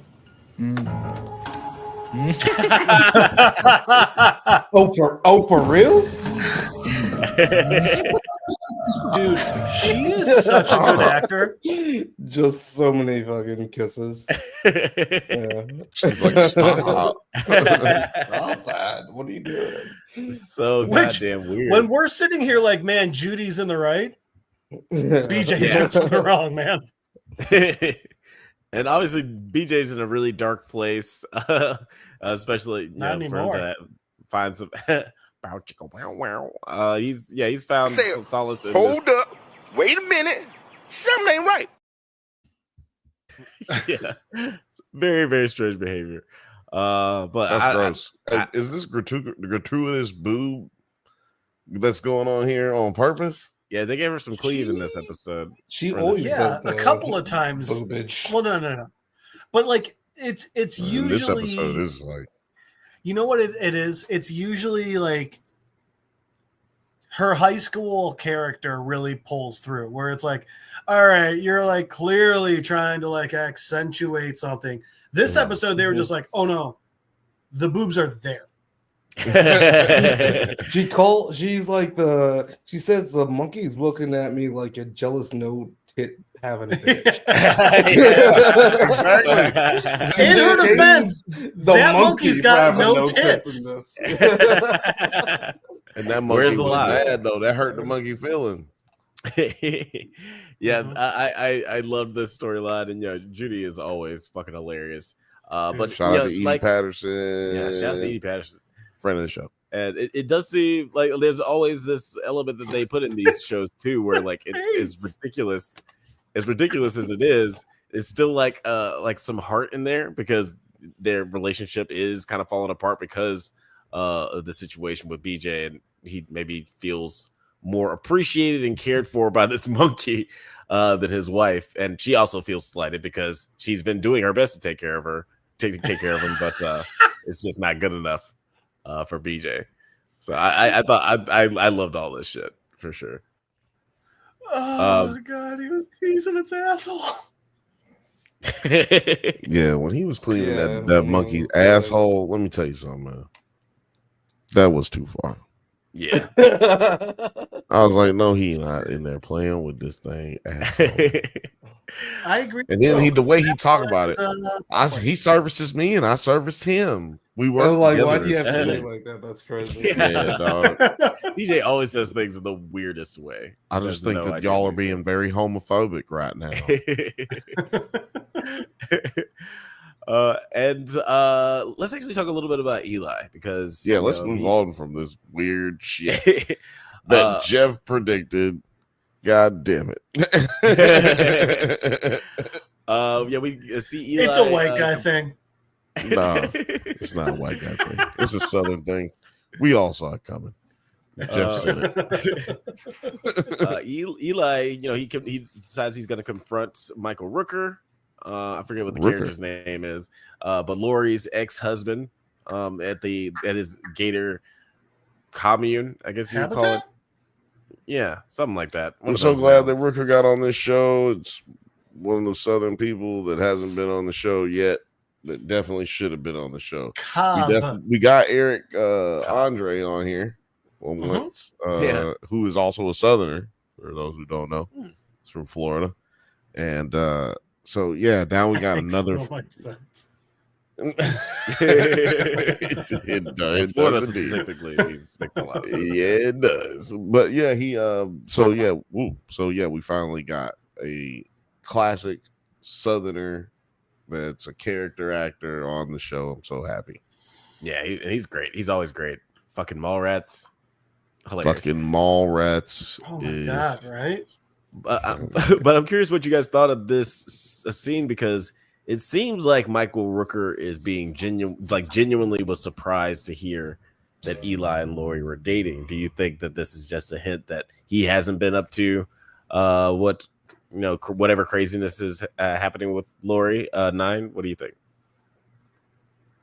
I have no idea, to be honest, but I mean, you're talking about the alligator dude, right? Cobb, the alligator man. Yeah, He's Gator alligator man. Okay, because he seems to. Yeah, like honestly, alligator man. It is really just coming to the climax for me, like where's that golden Bible?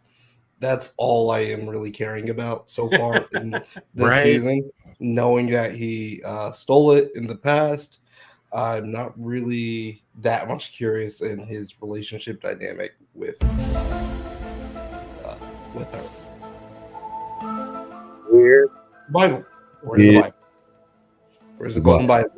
I've been curious about that since they brought it up. Yeah, it's. I'm hoping that we get a resolution to that. Where's Bradley Cooper? The Bible. We at least saw a picture of him like a few episodes ago. Yeah, and I'm wondering if maybe we'll see something come from that, because Michael Rooker sees the picture of Bradley Cooper in the Bible. Does he make any sort of connections and realizing that the gemstones aren't even who they think they are? Well, they come from a long line of grifters. With the list of names. Like he's trying them out, you know. Exactly. Yeah. I think that there's more to be revealed with all of that. Hopefully. How many episodes do we got? So we got 9 episodes this season. So really just 2 more left before the end of the gemstones. It's crazy. The end of gemstones forever as we know it. You know, there's enough left that's still a mystery that in another show, the fact that there's only 2 episodes left would actually really annoy me. But knowing Danny McBride and his track record, I'm putting my faith in it. And I'm excited to see how he wraps things up in 2 episodes. Like what you did that. Like what you did there. Don't think I didn't see that. Put your faith in him. Jeff has been in his making him a mentor of yours. Is he gonna be your mentor? I mean, I have 3 shrines to him so far. Hey, what's this one mean right here? Senov? Shout out to Senov. Senov said Finn should come back, but hopefully this time he uses some time to get trained to learn some martial arts. I feel like he didn't have time to really learn at the time. I'm assuming you're talking about Finn from Star Wars. When he comes back, hopefully he knows a little karate. That'd be cool. Nah, he needs to be the. Needs to be I the have no idea what you mean by that at all. Well, I don't know. We haven't talked about Star Wars Day, I guess, but Star Wars Celebration Weekend. Star Wars Celebration was on the 18th. We will be having like a little Star Wars thing that comes out on May the 4th for sure. With you. Yeah, we talked about Star Wars because we talked about Andor. I'm not getting anything. There's someone named Maxwell on the Righteous Gemstones, named by William Finn Carmichael. I doubt that's who you're talking about. Yeah, I don't think so. No. But if he is, hopefully he learns. Oh, you know what? He's talking about Finn too. Jones, who played Iron Fist in the Defenders. Oh, he definitely did not know martial arts. You know what? I'm gonna go ahead. All right, I'm gonna say this on that comment. No, he should not. So let me just say, this show, we spend a great deal of time trying to figure out what exactly somebody was talking about. And but the worst part is we spend a lot of time trying to figure out what each other is talking about. Exactly. But I think it's a segment in itself. It's like a segment on its own. It's like, what does this comment mean? What were you talking about when they said this? Analyzing the chat. Yeah. We get Blake back just to use his nerd detective skills. It's clear that Bill was saying this at the beginning. Notice the shoes they were wearing. Which, in his defense, usually the answer in Scream. It sucks. Oh man. Let's talk about Kelvin for a little bit. Those are fighting words, Alex. For him to say Scream suck. Well, why you boring me? I'm right. I don't mind. I'm just saying it's fighting words for some people, man. I mean, Blake would definitely pull a fucking razor out on you for saying some shit like that. I mean, probably a knife. That's not good enough. I just imagine him pulling out a razor like Delarice and Harlem Nights. Just you said razor, and I immediately got an image of Blake dancing around like in Reservoir Dogs. Oh yeah, just pulling a Michael Madsen. So Kelvin, I'm gonna talk about Kelvin a little bit because he's in a rut. He's in a tight spot after being embarrassed on television. 5 comedy points after being embarrassed on television by Stephen Dorff, as I can't ever remember the name of the title, following the top Christian leading man. Yeah, exactly. Following Christian leading man. Yeah, because he's a follower and he's the leader. lead. But I did like the way that Kelvin ended up turning around, and I liked that his brothers, that his siblings came to top his Christ aid. following man. Yes, top Christ following man. No wonder I forgot. TCFM. Real man of genius. A real man of Jesus. Real man of Jesus. Mr. Gay Preacher Man, fantastic. What did This you is guys like think Sinners of? right here. This is the musical Oh, genius no. that happened. No, in that Vampires scene. show up outside of the Bantha's house right Nine, now. you're probably too young, Nine. You need to pull up Real Men of Genius commercial. Oh yeah, the Real Man of Genius commercial. That's what we just Those did were right good. there. Top 10 Those of all were time. really amazing. Top 10 commercial of all time. I'll go with it. But Bud what did Light? you guys? Yeah, Bud Yeah. Light. Bill, what did you think of the I forget their names. Jonah, no, not Jonah. Danny McBride and Edie Patterson coming to Kelvin's aid in this moment. Where he says, Jesse and Jude. Wearer. Mr. Really Bad Toupee Wearer. More than any neon shine or exploding scoreboard ever could, your chrome dome cover says, "Hey guys, look at me." Is that the genius that I need to watch? It's 6 minutes. Yes, of that. yes, it is. The beginning, at the beginning, the best part is at the beginning where he says, "Real men of genius." Today we salute you, genius.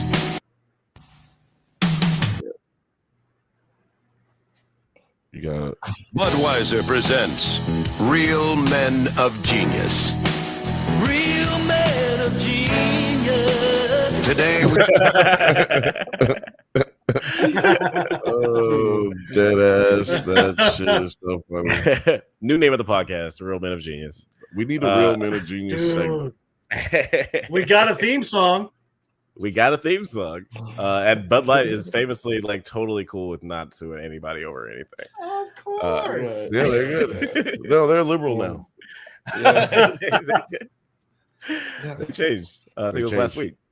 What's funny is you catch motherfuckers who don't fuck with Bud Light anymore because of trans issues, but they drink Budweiser. Yeah. I don't drink Bud Light, but Budweiser. That's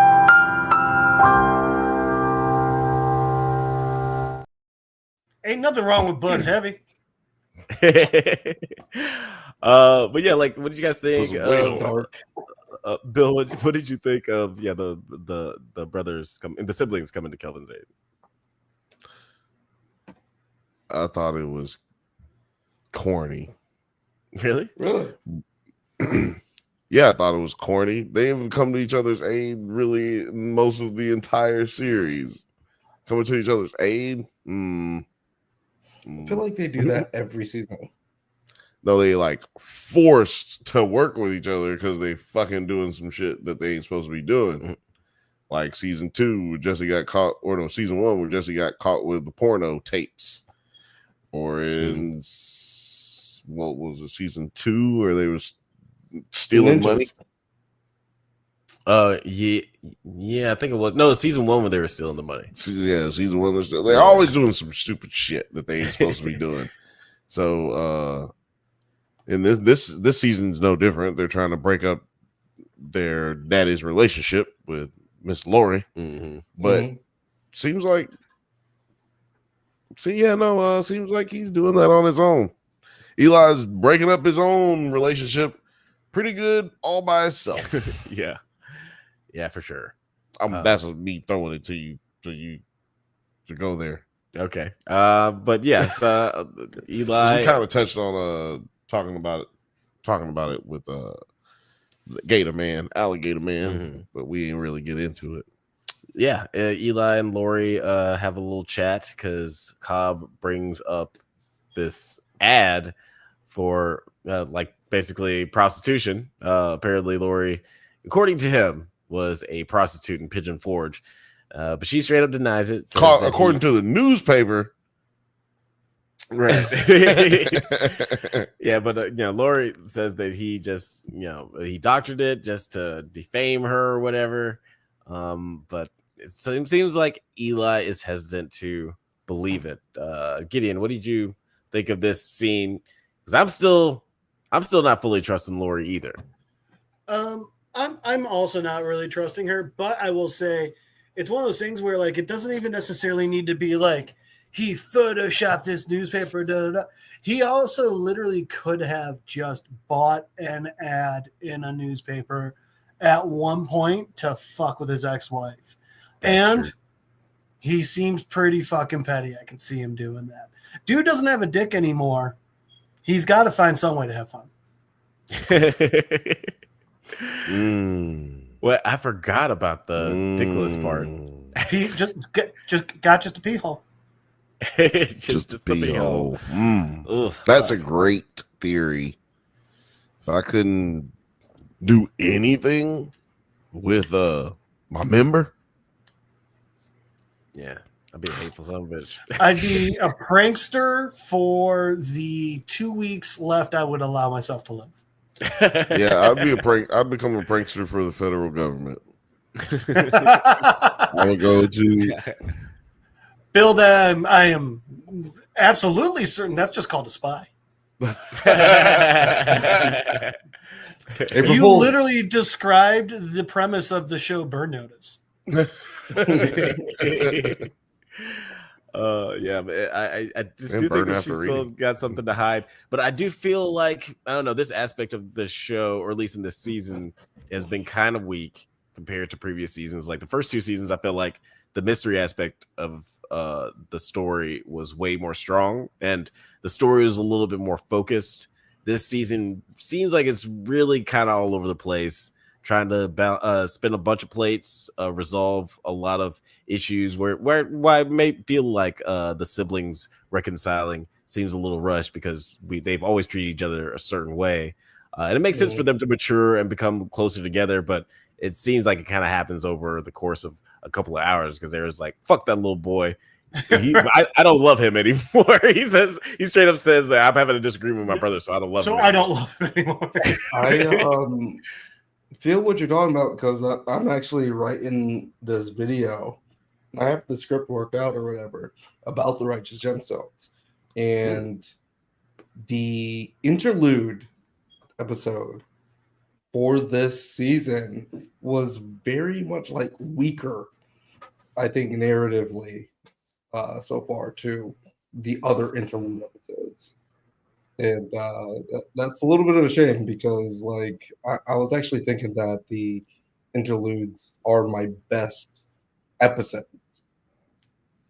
Yeah, they're definitely some of the stronger episodes of the season. Yeah, I like the first one. It's because they had already done first episode cold open of season 4 was them doing. And that's a really good doing an intro though of Kelvin as a kid going through the burglary. Mm-hmm. So I think that's probably what took some of the air out of that balloon because you already know okay, we're definitely gonna get a flashback episode, and then 2, you also know that this scene is gonna happen. We're gonna address this moment at some point in time, and probably could have just did without that. If I stepped away for a little bit, do you think now, like there's 2 episodes left, do you think now that it's Homegirl that actually orchestrated it back then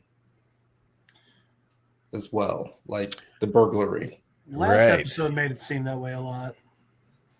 No. But they didn't like actually. I don't think so. Yeah. No? It just her leading them away from the house at certain times, like her getting Amy Lee to start recording with her again, things like that just made it seem like, and then just the way, like when they were talking about getting ready to record and stuff, the way Lori was talking, I don't know, it just felt like the way she was looking at Amy Lee was very almost angry at her for having success and stuff like that. What I'm wondering is if it's more of something where like Cobb stole I mean, so clearly we know Cobb stole the Bible and everything. I'm wondering if back then he was just like, oh, gold, and just like tossed it aside and didn't think about it anymore. And then at some point, Lori ended up getting it and then got the plan in her head. So maybe it could even be something like that where, I don't know. They're doing a really good job of writing this where I'm suspicious of both of them and I don't know which way I'm leaning. And it could still be Sean William Scott. Yeah, that's what I think it is. I think there are so many red herrings. You know, I don't know, something about fish, something about hot grease and chicken. But there's a lot of red herring. I'm sorry, like Sean William Scott wasn't in this episode at all, right? He was not. No. Yeah. I'll tell you First what. episode he hasn't been in, by the way.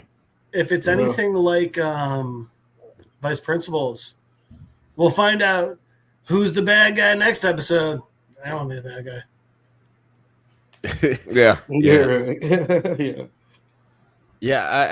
I do hope that it's wrapped up in a satisfying way. I think that Sean William Scott is the safe guess because I think they've peppered him in the season enough where he's sort of a peripheral character where you won't see him being like a main part of the story coming. So I fucks with that if that ends up being the way that they go with it. Plus, again, like we said before, sinister face. It's got sinister. Do you think that it's going to link to the prelude? Yeah, definitely. Yeah.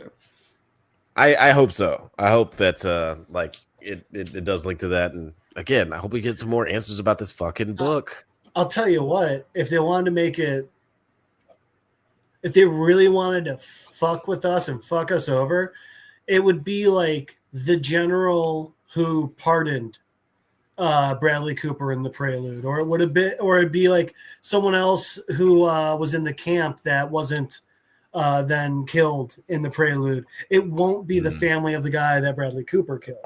That would be a really good, because then, you know, that's the red herring that's been with us the entire way and getting us to look completely over here. And it's like, nope, it was him. That'd be an interesting way of taking it as well. The old Kansas City shuffle. Everyone looks right. You go left. Kansas City shuffle, y'all. How about this Teen moment right here? This was like an episode of Teen Just.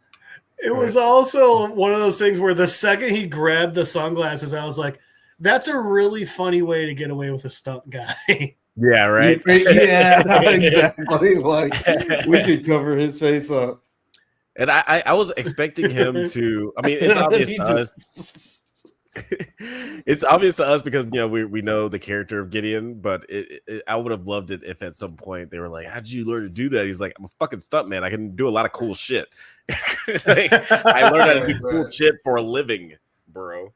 So, Lord, dude. And I like how Gideon gets cool moments like this, like every other season. Like we saw him do some cool car tricks in the last season, and this is a cool little skateboard scene. No, like after season 2, when he like went after the ninjas. Oh yeah, that's right. Like, what? This dude is so fucking cool. This actor gets that a lot, where he's like the derpy, annoying guy, and then one time it's like, wait, is he actually cool? Yeah, you know, in that same vein, he was on the short list to be Spider-Man with Tom Holland way back when they were first casting that. So this sliding door situation, he would have been our Peter Parker. Hey, the Bantha getting hot. That's pretty interesting. That's very interesting. Sorry, I just like binge the season, so I got a lot to say. I mean, binge the whole series. Yeah, that was me a couple ago. Santa Clarita Diet. Fucking was he in Companion, or was he in Vacation? Novocaine? He was not in Novocaine either. Oh shit! Both of those were Jack Quaid though. Maybe he's giving me that. Maybe he's giving me that energy. Oh, Jack Quaid vibes. He was in The Amazing Spider-Man 2. Oh shit! He's Gwen Stacy's brother. Oh shit! That's so funny. That's Young cool. Sean Spencer. Yeah, he's been in a lot of stuff. He's a good actor. It He just would was have really sad when 73 Stacey roles. died, when Gwen Stacy. Gwen died. That was really sad for our family. And Jesus loves you. And that's pretty much it. You guys can just check on out. You guys can All right, hang if out you as guys well. are good, yeah, Yeah, you if guys you are want. gonna hang out, but we're done. Episode That's pretty much it here. We're done here. It's the worst way you can end a service. Like, It's the worst way you can end a conversation. Worst way you just end talking to someone. Hey, so Alex. yeah, y'all can just hang out here if you want, but I'm fucking done with y'all. So That feels like a slam dunk. well- Let's do it. I'm good if you guys are good. You guys can keep hanging or you can go, but it's over.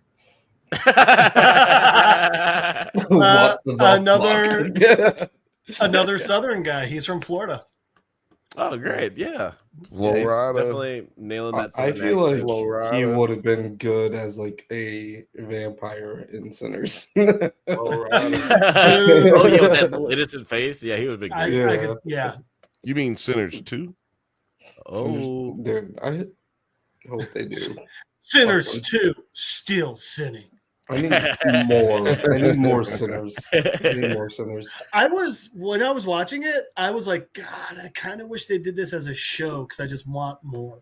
Yeah, there was. It's called Lovecraft Country. Check it out on HBO. By the way, the fact that Sinners takes place in one night. I love one that night. alone. Yeah. One whole day, one whole night. Love one night movies. Last time I saw the sun again. It literally starts at dawn, and ends at dawn.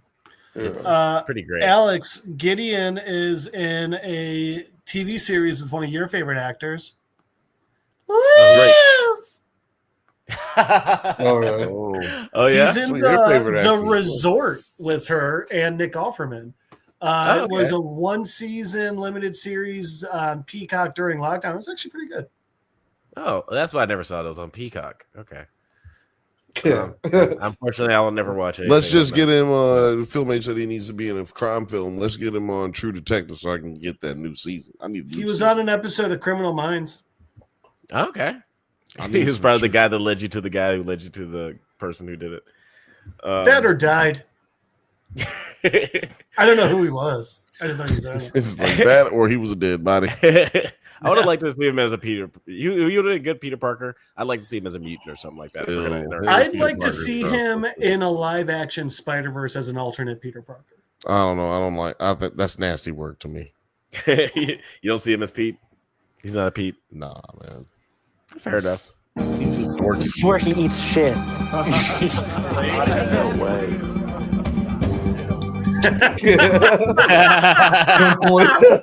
Completely fucking. It's the scene right at the end where you see his full body too. You're like, it's not even close. And I loved it. I love that they didn't even try. They're like, fuck it, let's just have some fun. Yeah. But the episode ends with Kelvin winning this award, and it's which award? That's a sweet moment. Exactly. Yeah, it was a really The Face the Nation Award. Top Christian leading man. Exactly. Top yes. Christian leading man. Yes. He has a really Chief of Staff at the White House. He has a surprisingly touching speech here, surprisingly thoughtful speech, especially coming from Kelvin, who is a big old dum dum, as we know. But he speaks some truth, and he kind of has a drop the mic moment and walks out, which I thought was a really good moment for him because you can see that he genuinely realizes that this award doesn't matter, and sometimes it don't matter. Well, none of this matters. And it's one of those things where it would have been way more meaningful if he did not win, but it's so much funnier that he did and immediately it was just like, oh my god! Right. Yeah, it could have been a Rocky situation where he's like, I learned my lessons from failure. I got the moral victory. Nah, fuck that. Right. This is Gemstones, damn it. Yeah. But yeah, I like that moment. Like it kind of tied things up nicely, and I was surprised that that's like the way they ended the episode. I thought we were gonna get a little bit more mystery intrigue. What? But you think there was more needed after he said "I'm gay" to millions of people on TV? Yeah, Just not enough. It's some I do real love gamers out here, but it's our, not enough. There's some real niggas out here game, but it's not enough. I do love our announcer for TCLM and how Danny's just Really? like, hang on, I gotta get him at least one role per show. Yeah. Stevie. And this one's good for him, yeah. It's all about yeah. This looks like some Hunger Games shit though, for real. Right? Yeah, it looks like fucking Stanley Tucci. Capital. Yeah. This whole setup is crazy.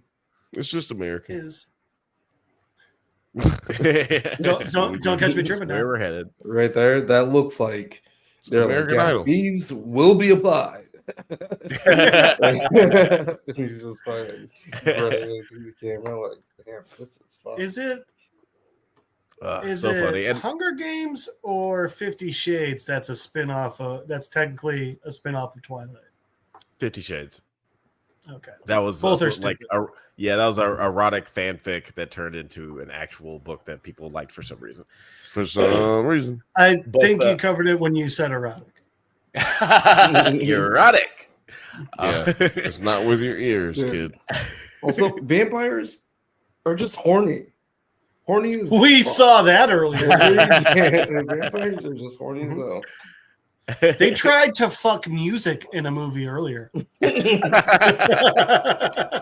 start fucking. That It was was perfect. gross. And we were all here for watching it. That's what's weird. We were here to watch it. Most of us are going to go watch it again. Yeah. It's like, I can't believe they almost fucked music. It was amazing. There's this part in the movie where they almost fuck music. You are going to die. But to be fair, Well, to be fair, it was pretty hot. But I am curious it was to see also how hot in the ice theater, which was weird. Yeah, it's, ironic. I am curious to see like what Stephen Dorff's character is gonna do moving forward. It seems like he's not gonna take this loss. I don't think it's going to be anything down. good. I'm not going to take this loss lying down, Jesse. And I'll be interested to see how that converges with all the issues that's Steven going on with motherfucking Lori and Michael Rooker and Shaw William Scott. It's going to be interesting last couple episodes. I'm sure it's going to be full of craziness as this show is wont to do. Do you guys have any final thoughts on this episode before we close things up here? I got a theory. What's that? Since we've been doing them. What if Stephen Dorff is a gemstone? Oh. Like a real gemstone, like the people that Cooper killed back in the day? Ooh. Yeah. Yeah. I would like that, honestly. And I would like to see the discovery of that, like how those threads get connected, because that's a long ass time ago. Somebody's gonna have to do some 23 years. 23 means. And they're going out of business or whatever. They're selling themselves. And it'd be a good, I don't know, might be a good time for them to pull that one off. Yeah, try to claim their a fortune in a sense. I don't know. They took their name. What about you, Gideon? You got any final thoughts on this episode? No, I just really enjoyed it. Thought it was a good one. I'm excited just for the rest of the gemstones. And I'm excited to see what Danny McBride decides to come up with next. Same. I feel like he's gonna have to transition to movies. These last couple seasons have been so cinematic. He's really been stretching those directing muscles. I would love to see him. Here's the thing. I think he will do some. I think he's still going to do shows because he's just having fun. And I think he's like, fuck this. I got enough money. I just want to have fun with my friends. I think he likes the longer formats for sure. Yeah. For sure. Like what, Eastbound and Down and everything. Yeah. Eastbound Down, Vice Principals. Yeah, that's definitely his. He's ruling that world. But we saw him dip his toes into the movie world where he wrote that Halloween movie that came out a few years ago. I didn't actually see it, but apparently people liked it. Oh, it was good. Okay. Which one? The latest trilogy. He wrote the first one. Yeah, and I heard that was a great resurgence for the movie. Apparently, it had diminishing returns. I got a question. It was also a continuation of the first two original movies. Oh, got a right, question. because they just like exercise the terrible ones. I got a question just because it's so irrelevant that we're never gonna have a moment where I can really ask it. So, Okay. Yeah, are we supposed to wait to drink these with Terry, or are we supposed to just? Oh, dude, those look so cool. I got First one. off, I haven't waiting. gotten mine yet. Okay, Yeah, that's I think what it is. we're We're all waiting. supposed to Yeah, wait. We're waiting. No. What I'm saying. Second off, the gin, I think I drank like 5 months after everyone else. Drink it. It's yours. Drink it. No, Enjoy we'll it. wait. Just make I'll sure wait. to tell I'm gonna Turret wait. how much you enjoy it. Turret. You know what? We got 2 of them. Wasn't there a Turret in Sinners? I don't know. I don't remember there being a Turret. We have a cousin Maybe named there was Tori. a Turret in one of the trailers. Shout out to Tori. Shout out to Torian. Shout out Dude, to this, Torian. by the way, is a year of just so much and such good horror. Ooh, yeah. It's laughed it. Okay, hold on. So, my last thoughts on this Mhm. episode: the monkey. monkey. The monkey come in clutch. Monkey's either going to save the day or destroy the day, and that's. Oh, he's gonna save the day. I got you. I would love it.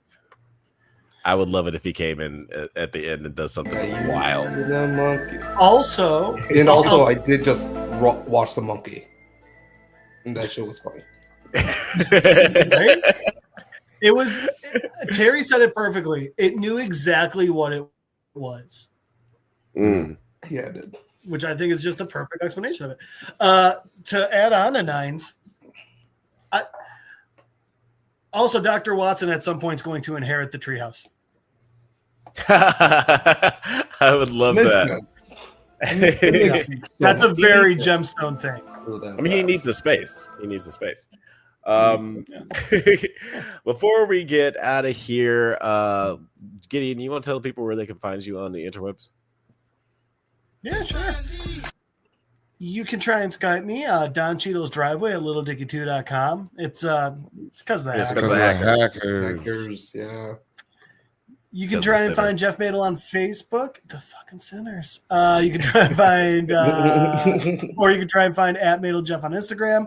But as always, the easiest way to find me is just be here on a Monday night. Right here. Right. Monday. On Monday. Nine, what about you? Where can the people find you on the interwebs if they were They can find me right here, trying to enter these timestamps in